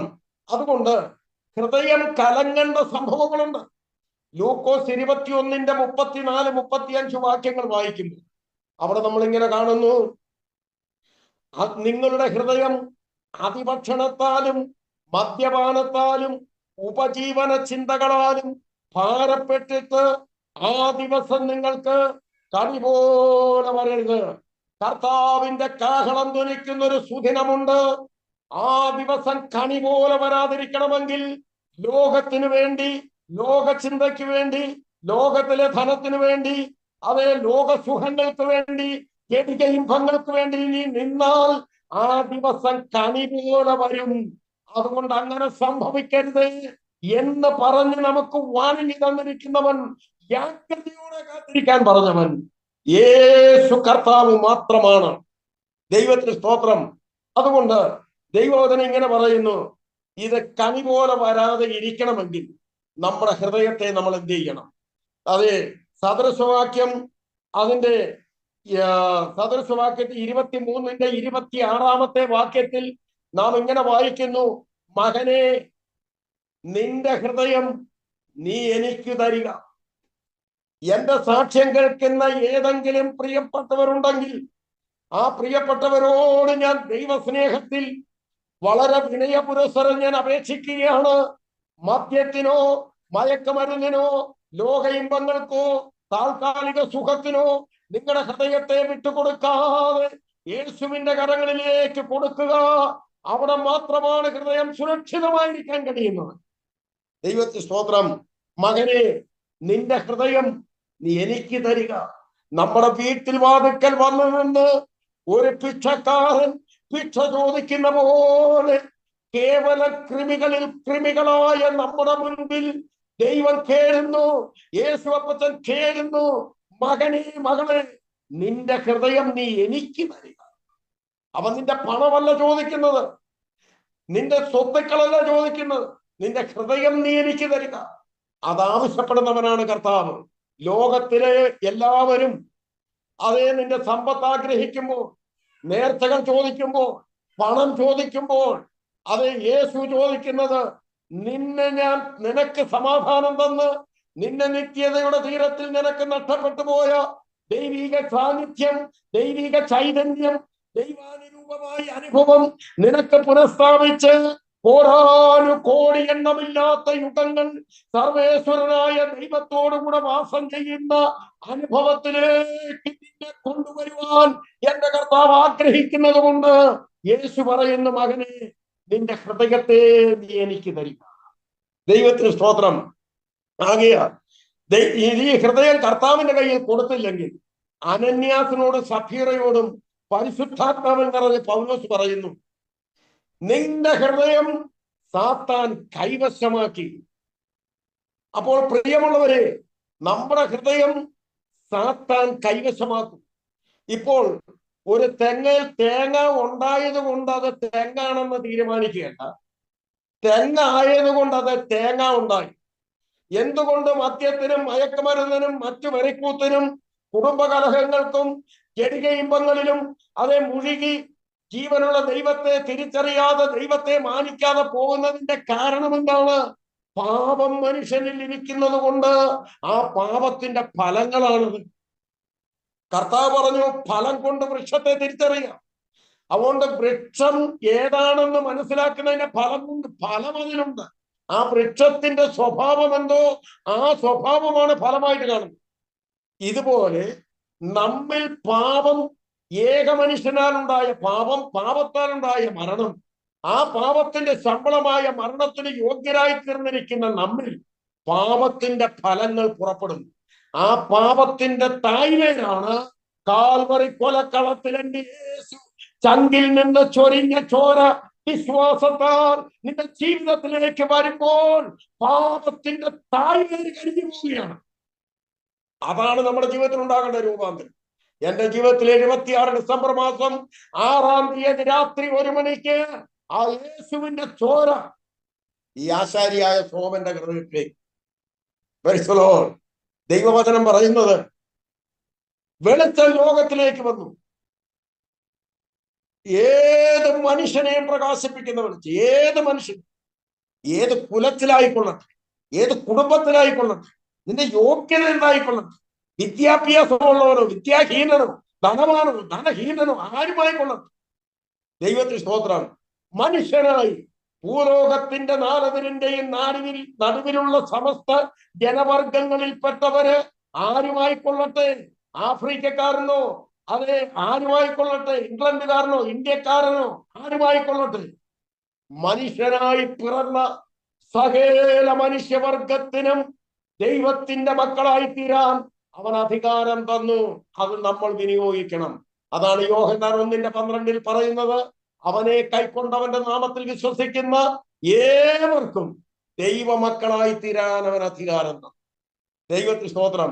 ആ മക്കളാണ് ഇരുന്നുകൊണ്ട് പറയേണ്ടത്, സ്വർഗസ്ഥനായ ഞങ്ങളുടെ പിതാവേ, അങ്ങനെ തിരുനാമം ശുദ്ധമാക്കപ്പെടണമേ, അങ്ങ് തിരുമനസ്സ് സ്വർഗത്തിലെ പോലെ ഭൂമിയിലുമാകണമേ. സ്വർഗസ്ഥനായ ഞങ്ങളുടെ പിതാവ്. ഞങ്ങൾ, ആ ഞങ്ങൾ എന്ന വാക്കിന്റെ ആ ഒറ്റ പദത്തിന്റെ അർത്ഥം ചിന്തിക്കുന്നവന് ഇന്ന് ആ പ്രാർത്ഥന ചൊല്ലണമെങ്കിൽ ഇത്തരം ബുദ്ധിമുട്ടുണ്ടാകും.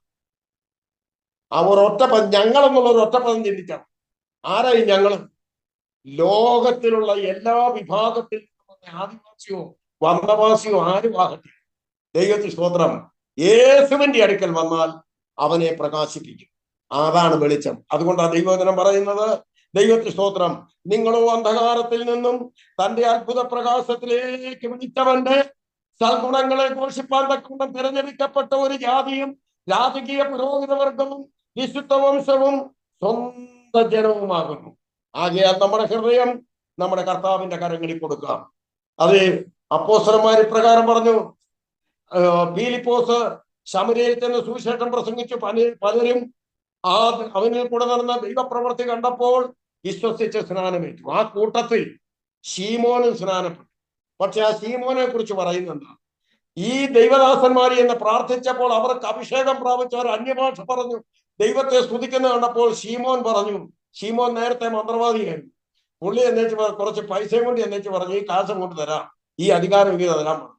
പത്രോസ് പറഞ്ഞു, നിന്റെ ഹൃദയം ദൈവത്തിന് നേരുള്ളതല്ല, അത് സാത്താൻ കൈവശമാക്കിയ ഹൃദയമാണ്. ഇങ്ങനെ സാത്താൻ കൈവശമാക്കുന്ന ഹൃദയത്തിനുടമയായിട്ടല്ല നാം ആയിരിക്കേണ്ടത്. ദൈവത്തിന് സ്തോത്രം. 66-ാം സങ്കീർത്തനം അതിന്റെ 18-ാമത്തെ വാക്യത്തിൽ ദാവീദ് ഇപ്രകാരം പറഞ്ഞു, യഹോവ എന്റെ പ്രാർത്ഥന കേട്ടിരിക്കുന്നു. ആ ധൈര്യം എനിക്ക് വന്ന് എന്താണെന്നറിയാം, കപടമില്ലാത്ത അധരങ്ങളിൽ നിന്നുള്ള പ്രാർത്ഥന എന്റെ ദൈവം. കപടമില്ലാത്ത അതരങ്ങളിൽ നിന്ന് പ്രാർത്ഥിക്കുന്ന ദൈവ പൈതലിനെ തകർക്കുവാൻ ലോകം മുഴുവൻ വിചാരിച്ചാൽ, ഏതൊക്കെ ശക്തി വിചാരിച്ചാലും സാധ്യമല്ല. ദൈവത്തോട് പ്രാർത്ഥിക്കുന്നവനെ കൈവിടുന്നവനല്ല നമ്മുടെ ദൈവം. വക്രതയും വളഞ്ഞ വഴിയുമില്ലാതെ പ്രാർത്ഥിക്കുന്നു. ദൈവത്തിന് സ്തോത്രം. ഞാൻ എന്റെ വാക്കുകൾക്ക് വിരാമം കുറിക്കട്ടെ. ഈ പകൽക്കാലം എന്നെ ശ്രമിക്കുന്ന എല്ലാ പ്രിയപ്പെട്ടവരോടും ഞാൻ കർത്താവായ യേശു ക്രിസ്തുവിന്റെ നാമത്തിൽ എന്റെ നന്ദിയും വന്ദനവും അറിയിച്ചുകൊണ്ട് എനിക്കിതിന് അവസരം തന്ന ദൈവദാസി ബീന തോമസ് എന്ന ദൈവദാസിയോടും കർത്താവിന്റെ നാമത്തിൽ എന്റെ നന്ദിയും വന്ദനവും അറിയിച്ചുകൊണ്ട് എന്നെ കേൾക്കുന്ന ഏവർക്കും നിത്യതയിൽ ചെല്ലുമ്പോൾ ഒരുമിച്ച് കാണാൻ അനേകരെ ദൈവം ഒരുക്കട്ടെ എന്ന ആത്മാർത്ഥമായ പ്രാർത്ഥനയോടുകൂടി ഞാൻ എന്റെ വാക്കുകൾക്ക് വിരാമം കുറിക്കുന്നു. സർവശക്തനായ ദൈവം നമ്മെ അനുഗ്രഹിക്കുമാറാണ്. Praise the lord. Thank you പാസ്റ്ററെ. അനുഗ്രഹീതമായ അനുഭവ സാക്ഷ്യത്തോടൊപ്പം തിരുവചനം കൂടി സാക്ഷിക്കുവാൻ കർത്താവ് ഇടയാക്കിയല്ലോ. എത്രമാത്രം അനുഗ്രഹീതമായ നിമിഷങ്ങളായിരുന്നു.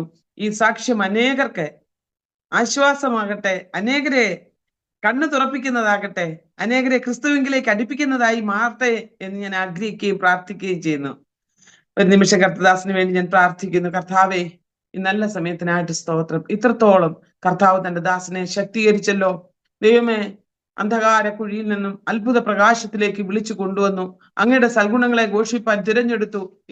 ഇത്രയേറെ കർത്താവെ സ്നേഹിപ്പാൻ ഞങ്ങൾ ആരും ഒന്നുമല്ല. എങ്കിലും ആ സ്നേഹത്തിന്റെ ആഴം അങ്ങയുടെ ദാസനിൽ വെളിപ്പെടുത്തി അതിശക്തമായി കർത്താവ് കരങ്ങൾ വഹിച്ചു. തന്റെ കുടുംബത്തെയും ഏൽപ്പിച്ച് പ്രാർത്ഥിക്കുന്നു. അധികാരത്തോടെ ഇനിയും അപ്പച്ചന്റെ നാമത്തിന്റെ മഹത്വത്തിന് വേണ്ടി അധികമായി ഉപയോഗിക്കുവാൻ അങ്ങ് കരങ്ങൾ വഹിക്കുവാനായി പ്രാർത്ഥിക്കുന്നു. കുഞ്ഞുങ്ങൾക്ക് ഇരുവർക്കും കുടുംബത്തിനുമായിട്ട് സ്തോത്രം. അവരായിരിക്കുന്നിടത്ത് അവരെ സൂക്ഷിക്കുകയും പരിപാലിക്കുകയും ചെയ്യുന്നതിനായിട്ട് നന്ദി.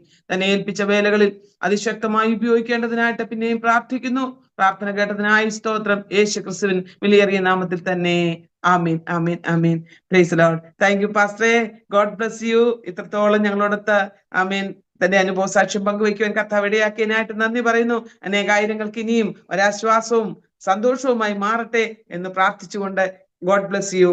മറാനാഥ.